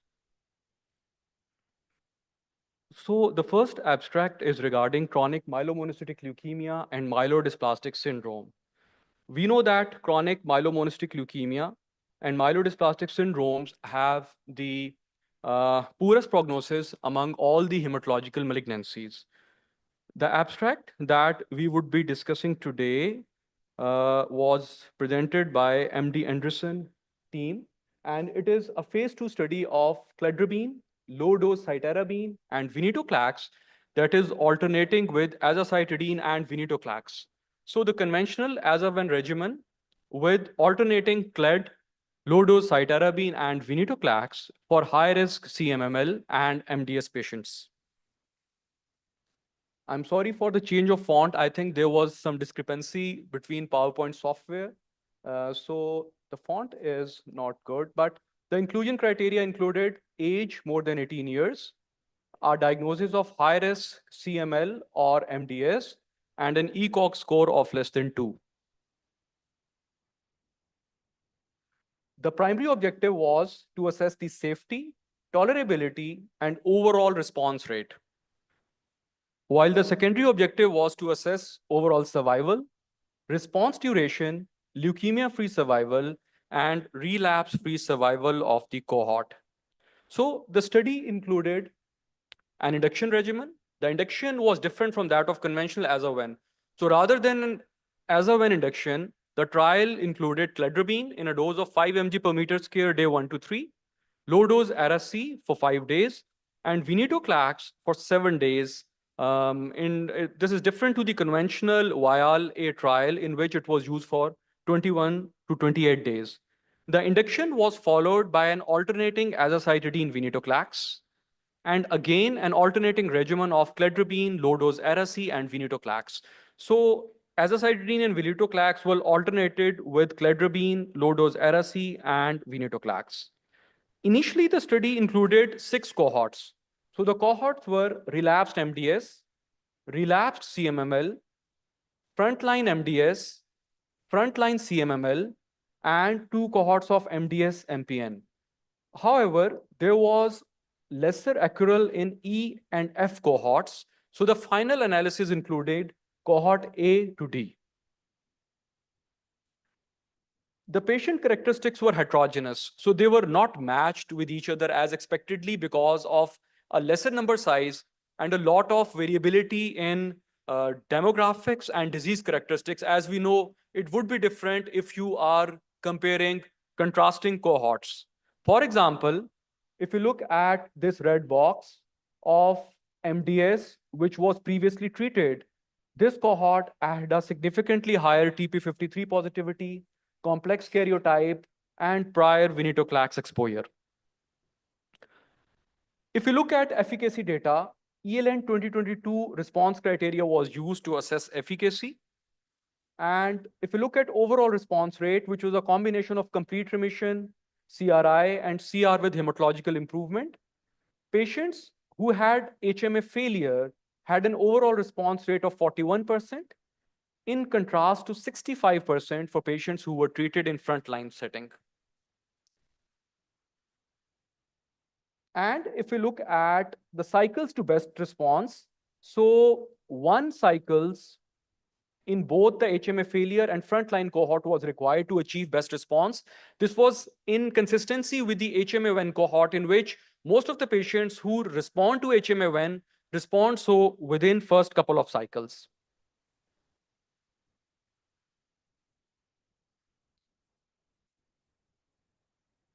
If you look at adverse event data, around 98% of the patients had more or one treatment emergent adverse effects.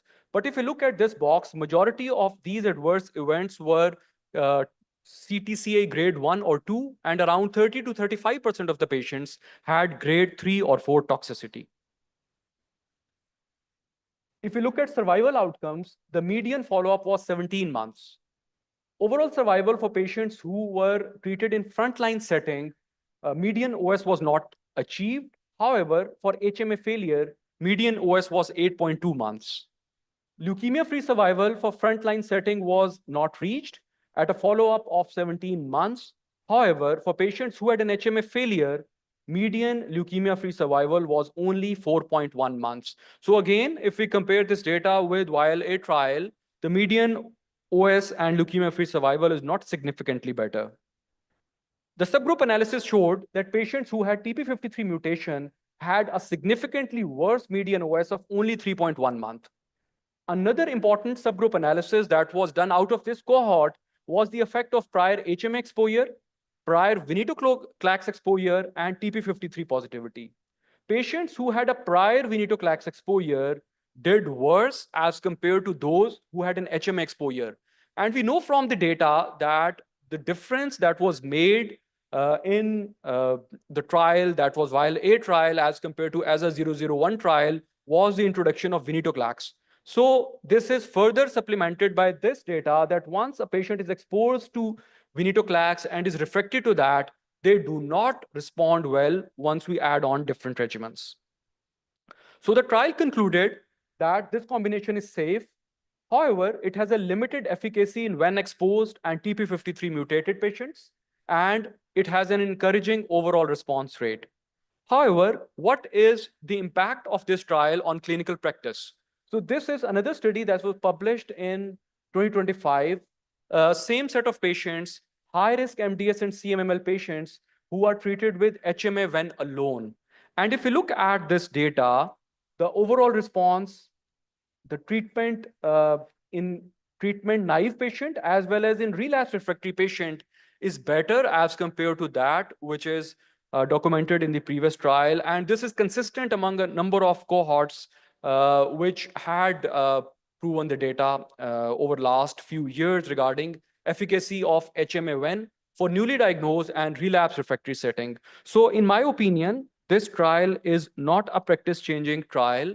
And I don't think that unless we identify a specific subgroup of patients who will be benefiting with cladribine alternating with HMA-VEN, it can be used as a practice-changing trial. So again, sorry for this. I think there was some problem in conversion of the text. So the next trial is the results from Verify trial. So Verify trial was a long-awaited trial, and it was actually a trial of rusfertide, that is a hepcidin mimetic for treatment of polycythemia vera. We know that phlebotomy, with or without cytoreductive therapy, is the standard of care treatment for patients with polycythemia vera. However, once we do frequent phlebotomy of these patients develop secondary iron deficiency, they have symptoms of iron deficiency set in, fatigue, and then there is a problem of repeated phlebotomy burden. And if you look at this diagram, which explains the pathophysiology, ferroportin is a protein that actually takes iron out of red cells and actually macrophages and delivers it to red cells for erythropoiesis. Rusfertide, the central green box, is a hepcidin mimetic. So what it does is that it degrades this protein ferroportin. So iron is not taken out of the cell, it is trapped in macrophages, it is not available for red cells and erythropoiesis. So rusfertide was developed as an hepcidin mimetic and was tried in polycythemia vera. The trial had two phases. The first phase up till 32 weeks and then phase 1B after that. In the first phase, rusfertide was combined with current standard of care that the patient was already taking, and it was compared with placebo. The two groups, that is placebo with current standard of care and rusfertide with current standard of care, were comparable, except for that patients in rusfertide group had a higher phlebotomy burden. The primary endpoint was clinical response, which was documented by absence of phlebotomy requirement. And if you look at these outcomes, patients who received rusfertide had a significantly better phlebotomy requirement as compared to placebo arm, 76.9 versus 32.9%, and the difference was statistically significant. The mean number of phlebotomies were also significantly lesser in rusfertide arm, and the proportion of patients who had an hematocrit of less than 45% was also significantly lesser in rusfertide arm. So rusfertide was superior to placebo when combined with current standard of care in reduction of phlebotomies for polycythemia vera patient. And this benefit was actually consistent across all subgroups. So if you look at this forest plot, we know that the central line is the line of null effect, and the one on the right is rusfertide better arm. And across all subgroups, irrespective of PV category, ongoing standard of care treatment, and phlebotomy requirement, rusfertide performed better as compared to current standard of care. The treatment emerging adverse effects were minimal. They were injection site reactions and anemia. However, anemia is an expected side effect because it is one of the desirable outcomes that we are looking at, but the anemia was not significant to discontinue treatment. So the key takeaways from this trial was that it compared the hepcidin mimetic rusfertide to placebo added to current standard of care in patients with polycythemia vera. It met its primary endpoint, all key secondary endpoints, and had a manageable safety profile. Rusfertide led to statistically significant improvement in several patient-reported outcome measures. So it seems to be a practice-changing abstract depending upon the availability and cost. And we know that from response trial of ruxolitinib in polycythemia vera, There is no head-to-head comparison with ruxolitinib. So I think that would be interesting that how it fares with ruxolitinib. The next trial that I'll be presenting is all oral regimen of decitabine, cedarudazine plus venetoclax in patients with newly diagnosed AML who are ineligible for intensive induction chemotherapy. So we know that azacitidine and decitabine have a comparable outcomes in response to overall survival, 1 year overall survival, 2 year overall survival, and manageable toxicity profile, which is comparable. The problem with decitabine is that once decitabine is given orally, it is inactivated by an enzyme that is cytidine deaminase, so it does not have a oral bioavailability. So once decitabine is combined with cedazuridine and it is taken orally, this cedazuridine part binds to cytidine deaminase, it inactivates that, and decitabine is absorbed orally. And pharmacokinetic studies have documented a comparable bioavailability of oral versus IV decitabine. So this was the basis of this trial, that why not to develop an oral regimen and see its efficacy. So a certain trial was a trial which actually looked at oral decitabine combined with venetoclax for patients with newly diagnosed AML who are ineligible for intensive treatment. So the schedule of the treatment was similar as we have already used in VIAL-A trial. So venetoclax in first cycle was a ramp-up regimen used for 28 days, but the only difference was without a parenteral regimen, an oral regimen was used.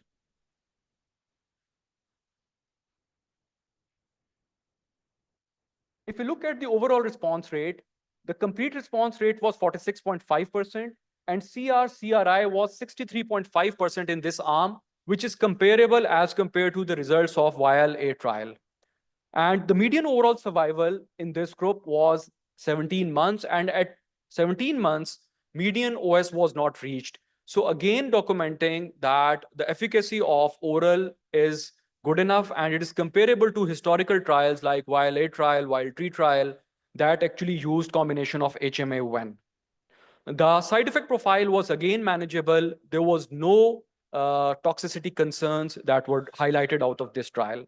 So the takeaway of the trial was that in newly diagnosed patients with AML who are ineligible for intensive chemotherapy, an all oral regimen of decitabine, cedazuridine plus VEN represents a potential new standard of care. I think if we have oral decitabine available, this is a feasible regimen. A lot of patients will not be requiring hospital visits, and it can be an oral regimen that can be taken with acceptable toxicity. Cost effectiveness would be a question, and I think it is a practice-changing impact trial.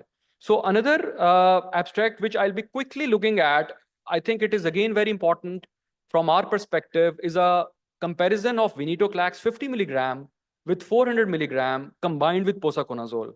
So this was a study that was done in India, and the results were submitted in this ASCO. And the study actually highlighted that if you combine venetoclax 50 milligram with posaconazole, the pharmacokinetics are comparable, and despite a lower C0 level, C max level of venetoclax, the complete response rate, MRD negative rates are comparable with a lower febrile neutropenia and lower indoor hospitalization once a lower dose of venetoclax is used. So we are using 100 milligram with voriconazole, but even 50 mg with posaconazole is acceptable alternative. I'll just close out by showing our data. So this is data from our center, which is a combination of HMA-1 for MDS AML in our patients. So 44% of the patients in this study were MDS and 56 were AML with a male preponderance, as we see in most of the patients. The overall response rate was 66.7%. This is in comparison, and it is comparable to VIAL-A trial, which documented around 70% overall response rate.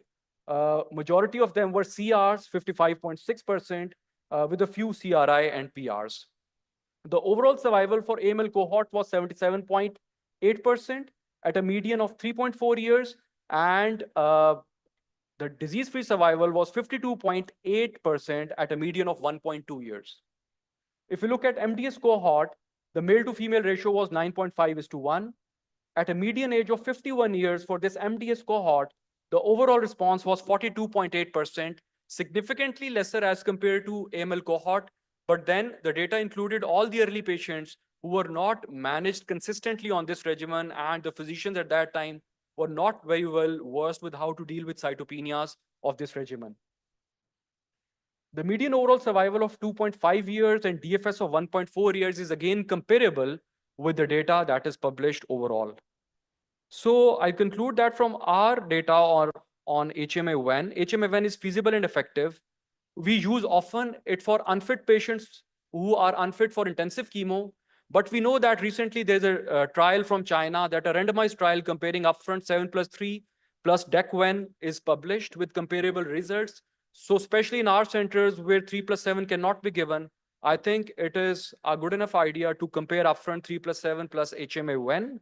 And we often use it as bridge to transplant and for MDS increased blast. Thank you very much.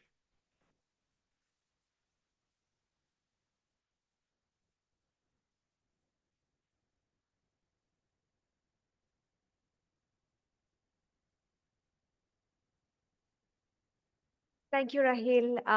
And very rightly asked you to stay. Can I please have the rest of the speakers come up, please? Shabiha, Bushra. And I would also like to welcome Dr. Abid Jamil to the stage, and Dr. Farooq Ali Khan from Dow University to the stage to give their perspectives of managing hematological malignancies in the public sector setting.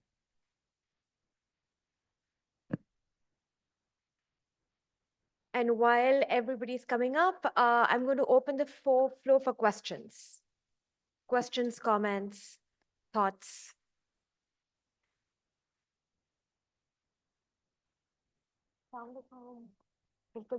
Welcome, आइए please.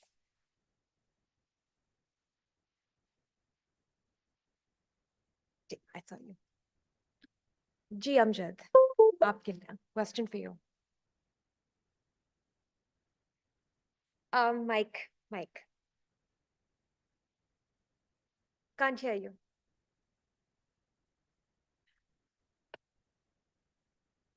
My questions from all of you, and especially Dr. Rahil. Mentioned the data. I mean, that was pretty impressive, the local data with survival around 2+ years. So my question is, what sort of patient population did they select? And did they give the patients HMAs, and when continuously, was there a break? And secondly, once your patients are on HMA-1 and they progress, what is your go-to regimen if the patient is not willing for transplant or not eligible? Thank you very much. So I think the population that we have shown was a heterogeneous population. We started it back in 2021 when there was COVID and azacitidine was available. At that time, we were using aza-1 regimen only for patients of AML who were unfit for intensive treatment, and for MDS increased blast patients who at that time were not deemed fit for transplant. And at that time, initially, so the practice was initially, we have given continuous still progression to very few patients. So most of the time we have seen, and there was earlier data to suggest that if the patient has not responded to 2 cycles, they are unlikely to respond further. But at that time, if they have a stable disease, we will continue for 6 cycles and we'll stop it there. We'll not continue. And initially we used to stop after 6 cycles, will not give further treatment. Those who are ineligible for transplant, I'm talking about. And once they relapse, we used to reinduct them. But over last couple of years, what we have done are 2 strategies. We are prospectively looking at that. One is off-label venetoclax maintenance. So what we are doing, that patients who achieve a complete remission, we stop at 6 cycle and then we give them 14 days a month venetoclax. And we are continuing it. And the data will come actually. And for other group of patient, we have oral azacitidine that is available for the last couple of years. We give them oral azacitidine. As a maintenance, right? As a maintenance, and yes. venetoclax dose, any specific dose you use? We use it with voriconazole. So we combine 100 milligram venetoclax with 200 mg twice a day venetoclax. We give it 15 days a month. We give it 15 days, then we stop for 15 days. And we have patients who are on this regimen for more than 2 years. But again, this is an off-label. This is our internal prospective study, which we are carrying out. So the results will come, because what we were looking at, that if you give azacitidine combined with them, it becomes very costly. Patient is not affording for that. And most of this cohort, if they relapse again, there are very few treatment options which are available. And for secondly, now what we are doing, that AML patients, even younger, fitter patients who have active infection, and we don't see that 3+7 can be given. We give them as a when, and we have seen that this regimen makes them eligible for next more intensive treatment.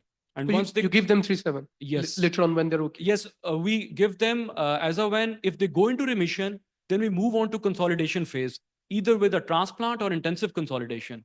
But if they are not in remission after as a when, at least more than 90% of the patient becomes more stable to receive 3+7 induction. I'm so sorry, just a quick comment from all of you. I mean, in government setups, you have AML, and you do not, you cannot really properly risk stratify those patients. You know, we give them induction. Many of them, they do not go into remission. So, what in your expert opinion can be something we can do for those patients? Patients who are not in remission after induction. Induction AML, yeah. And induction, we are talking about 7+3? 2+5, 3+7. They should be given HMA1 combination.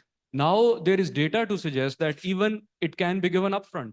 Resources, I'm talking about the resource constraint. The government setups, yeah, that's what I'm talking. I Any think thoughts on that? I think there is no other option. You have to move forward with the treatment. I'm not practicing in purely a public sector, so I cannot comment on that. But I think we have to move forward with that. And as a when is not a very costly regimen these days. Dr. Farooq, Yeah, आपका experience at Dow? Actually, I think this is a very genuine and valid question. In government setup, we truly struggle if somebody is failing 3+7 induction. In fact, giving 3+7 is a big challenge also. Alhamdulillah, we don't face this issue, at least in DAW, because it's a funded program. So we can even give flag, IDA, and flag, and whatever we want to. I mean, most of things which are available in Pakistan. But I think this is very difficult at that time to treat those patients. Might be you need to send them to the support programs available. I don't know, I mean, who accept here in Punjab, or who are funded. Otherwise, it is very difficult to treat those patients if you are planning for a curative intent. Yeah. Thank you. Ji Bushra, you had a comment? दूसरा mic ले लेना. Can I ask Hello. a question here?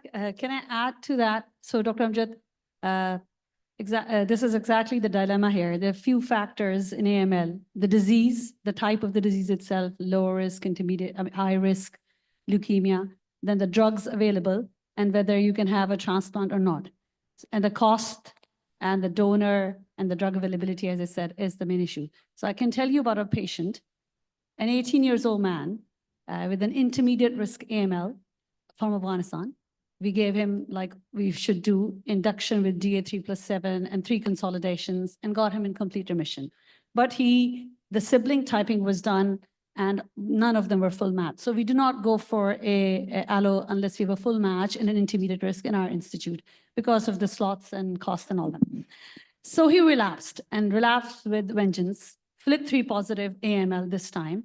And since we were not to transplant, we gave him Ven-Aza along with sorafenib, the one that we had available, and he got into remission. Now that they realized that how bad the disease is, one sibling was brought from Afghanistan, who is a fully matched sibling, and this time he has a full relapsed AML as well. So now we've given him flag plus venetoclax and got him into remission, and he's going for a transplant, which probably is going to be reduced intensity because he has necrosis here. So all these factors have to be considered. Ven-Aza is a very good option, as you said. And if you want to take them to transplant, obviously, depending on the risk factor, you can add, whether it's a FLT3 positive or else, you'll have to add those things.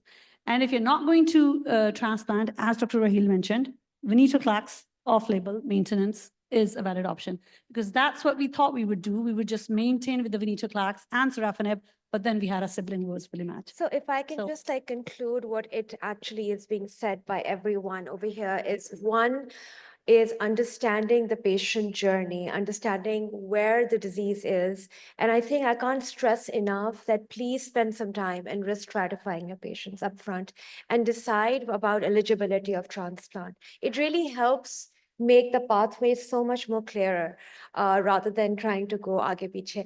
Ji, Dr. Zeba, you had a question. I just wanted to ask Rahil, he presented the data on P-Vera with rough rusfertide, or whatever the name is. Rusfertide. Rusfertide. Rahil, I wanted to ask you what happens to the platelets because quite a few patients with P-Vera also present with a high platelet count. So with this drug, are the platelets affected or not? Because it's only targeting the apoferritin and all this. So what happens to the platelets and do you have to add hydroxyurea or something else to it for treatment? That's all I'm. No, ma'am, it will not affect platelets because it is a hepcidin mimetic. But we know that in polycythemia vera, we do not target platelet or WBC count. So we only target hematocrit because all the thrombohemorrhagic complications of PV are related to hematocrit control. So that is why that is not a target in PV case. Do you see, like, we see a lot of high platelet count up to 800,000, 900,000. Now, if we use this drug, do we just use prophylactic aspirin with it and leave those platelet counts, or do you need to have a mechanism to decrease it to around 500 or? So, ma'am, if we take rusfertide out of equation and we talk about our local context, that for junior colleagues and residents, in polycythemia vera, we do not target WBC count, we do not target platelet count, even if the platelet count is 1200, it is 1300, unless it is significant thrombocytosis, which again, due to different guidelines are different, that is more than 1500 or WBC count of more than 25,000. Even if it is more than that, you add cytoreduction. Otherwise, there is no need to add cytoreduction. Just risk stratify as per IPI score and only give aspirin and phlebotomy. I'll just add one more comment to that. And I think it's important for junior doctors and the residents. In polycythemia, as Dr. Rahil mentioned, that the outcome is based on the red cells and hematocrit. So when we do the phlebotomy, you are actually causing iron deficiency anemia. And you have to be remembering the fact that platelets actually go as a reactive thrombocytosis up because of the induced iron deficiency that you're causing to treat the polycythemia. So not all platelets sort of rise is because of the polycythemia or the JAK2 variant, because as we know with ETs, only with 50% they will be positive. But the high platelet count is a dual effect in polycythemia. It goes up because of the iron deficiency, which is induced because of the treatment. But Shabia, I'm not talking about that. I'm talking about the primary high platelet counts which come up front. Yes, yes. And no. that is where I just wanted to ask you, will this drug affect the platelets or not? And if it doesn't, and if, I mean, these are not reactive if you're not doing phlebotomy. That's the first presentation with a 900,000, 1 million platelet count and a hematocrit of 60 or 70. Yes, we'll do phlebotomy. We'll have a reactive platelet count after that. My just question was, what should we do with these patients? I'm sometimes worried that they might get a clot or something, but if there's nothing to be done, there's nothing to be done. But I think like just, Dr. Deva, I can just kind of like, there's no data for that, right? But you have to kind of look at it, what mechanically, physiologically a high platelet count is going to do. It doesn't matter what causes it, right? If you have a platelet count above 1.5 million, you're going to run a risk of acquired von Willebrand factor deficiency. So you are going to debulk for a short time, but then it will equilibrate. So this is all something as a treating physician, there is no right or wrong answer here. If you need to give them hydroxyurea for a short bit of time, which is fine as well. Or even aspirin, we're probably treating more ourselves, or patients want to be treated with taking aspirin just to reassure themselves rather than actually doing anything. Yes, you have a question. Hi, I'm Dr. Ali Wajid. I'm from a medical oncologist from Islamabad. And thank you for wonderful talks. It's been lovely talking to you guys. So my question is regarding using cytarabine, low-dose cytarabine, instead of azacitidine as a cost constraint. Would that work? if you're coming down to cost for that, I mean, from what I know, they have comparable data. Is that true? Is it, and what's your opinion on it? No, the data with low-dose RSC is inferior, significantly inferior, as compared to having an HMM combination, because we know that hypomethylating agents, because they are epigenetic modifier, they have a synergistic effect with BCL2 inhibitors. So, but once you do an LDAC combo with venetoclax, the results are inferior. Thank you. We have some experience with elderly patients, low-dose ARC, and some of them do respond well, and they do quite well for quite a long time, because when you look at our elderly population, the tolerability of venetoclax and azacitidine sometimes become a problem. And then we prefer to use low-dose ARC. Although they never go into remission, but at least symptom relief and prolongation of life, overall survival, it's, I think, acceptable in certain cases where they won't tolerate the other agents. Any further questions? I just have one food for thought for the panelists, especially where myeloma and the ctDNA abstract that were presented. I mean, the buzzword has been for many years has been MRD. And we have been struggling with MRD for the longest time. And especially in myeloma now, the fields are completely changing, where MRD assessments, MRD is getting deeper. So how do you, or at least at your different institutions, we have BMTC here, we have Shaukat Khanum here, we have the government institutions. Where do you see yourself as institutions moving towards adapting MRD? Till now, our center is not using MRD for myeloma. None of us are, And unfortunately. the main problem which our institute, our lab had initially had issues with CD38 selection. Yes. But for the last couple of years now, once they are doing FISH for myeloma, and there is now expertise on CD38 selection, we are now looking at MRD. But just we were discussing previously as well, even in well-developed countries of the world, MRD in myeloma is mostly used for research and trial basis. It is not implemented per se in clinical practice, because if you look at a broader picture, the drugs with which we will be checking MRD are not available. So recently, Dr. Munira led a wonderful project on multiple myeloma in Pakistan, and only 1.5% of the patient received daratumumab. Yep. So And only 12% received autologous transplant. And that has not changed in 10 years. So yes. So again, as far as the FISH MRD is concerned, that is something that could be done, but we find a challenge in that, because once you've diagnosed the patient and then you want to send the FISH, you have to do it on a bone marrow. Patients do not like to have a bone marrow again after the diagnostic marrow. So we find that challenging. There are very few patients who would go for a repeat marrow for FISH on the myeloma. The second thing is the flow. We have looked into it, and we've been told by our flow team that it is possible. It's very easy.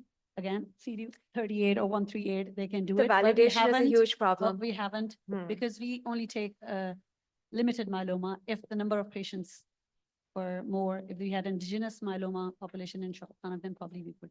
But I've worked in centers where they did do flow for the myeloma, and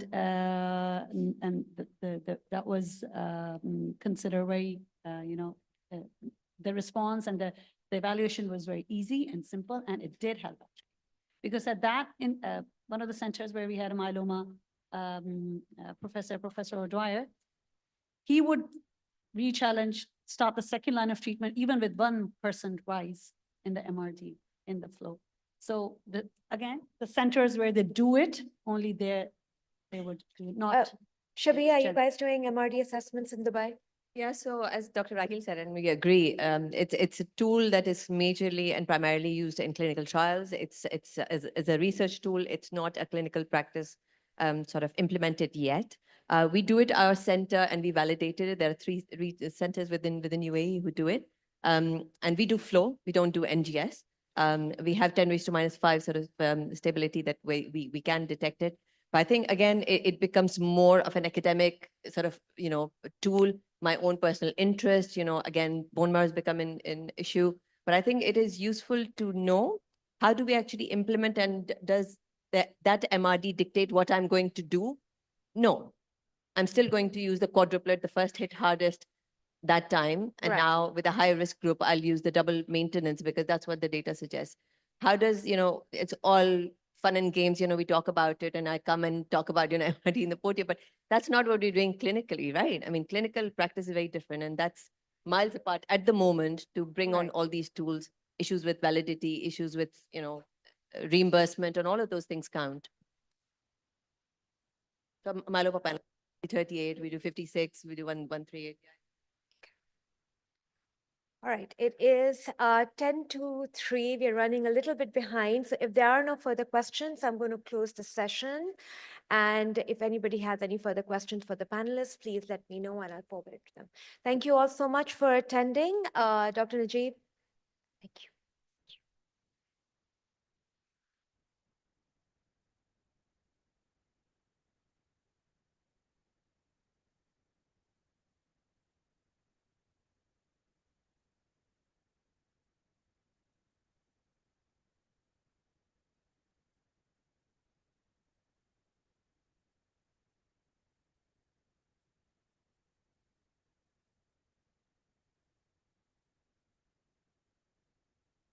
Bismillah ar-Rahman ar-Rahim.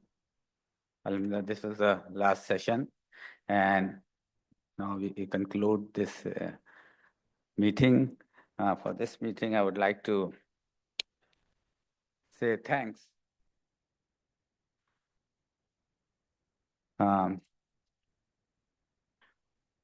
First of all, I would like to thank Almighty Allah for making this task easy for us. Alhamdulillah. I want to thank SMOP Executive Committee members to organize this meeting, especially with the special thanks to Dr. Adnan Jabbar. We are unfortunate that he was unable to join us, but he is a person behind the scene and he was involved from the scratch, and unfortunately unable to come because of his sister's illness. Okay, I want to thank the speakers, both physically present and who are virtually joined us, for their scientific lectures, and the audience for sitting, listening to it, and hopefully they are going to apply this knowledge on their patients. Again, thanks to Waqar and Anas and his team for this doing this wonderful job. And now अब तो ऐसा हो गया है कि वकार और अनस और best of एस्को ये दोनों लाजिम और मलजूम हो गए.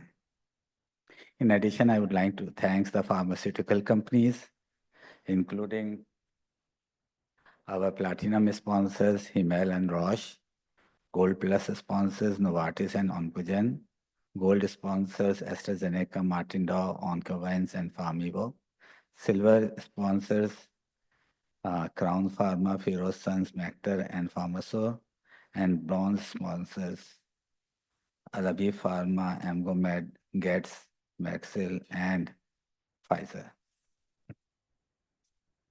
I also want to thank Nishat Hotel Management and the staff for the hospitality and the support. I wanted to thank Mr. Sadaqat and Nusrat from Pixels and with their team to help us doing this meeting. And last but not the least, a special thanks to our own Professor Zeba Aziz, who's overseeing and Shafqat ka haath, without which we will not be able to do this meeting. Jazakumullah khair.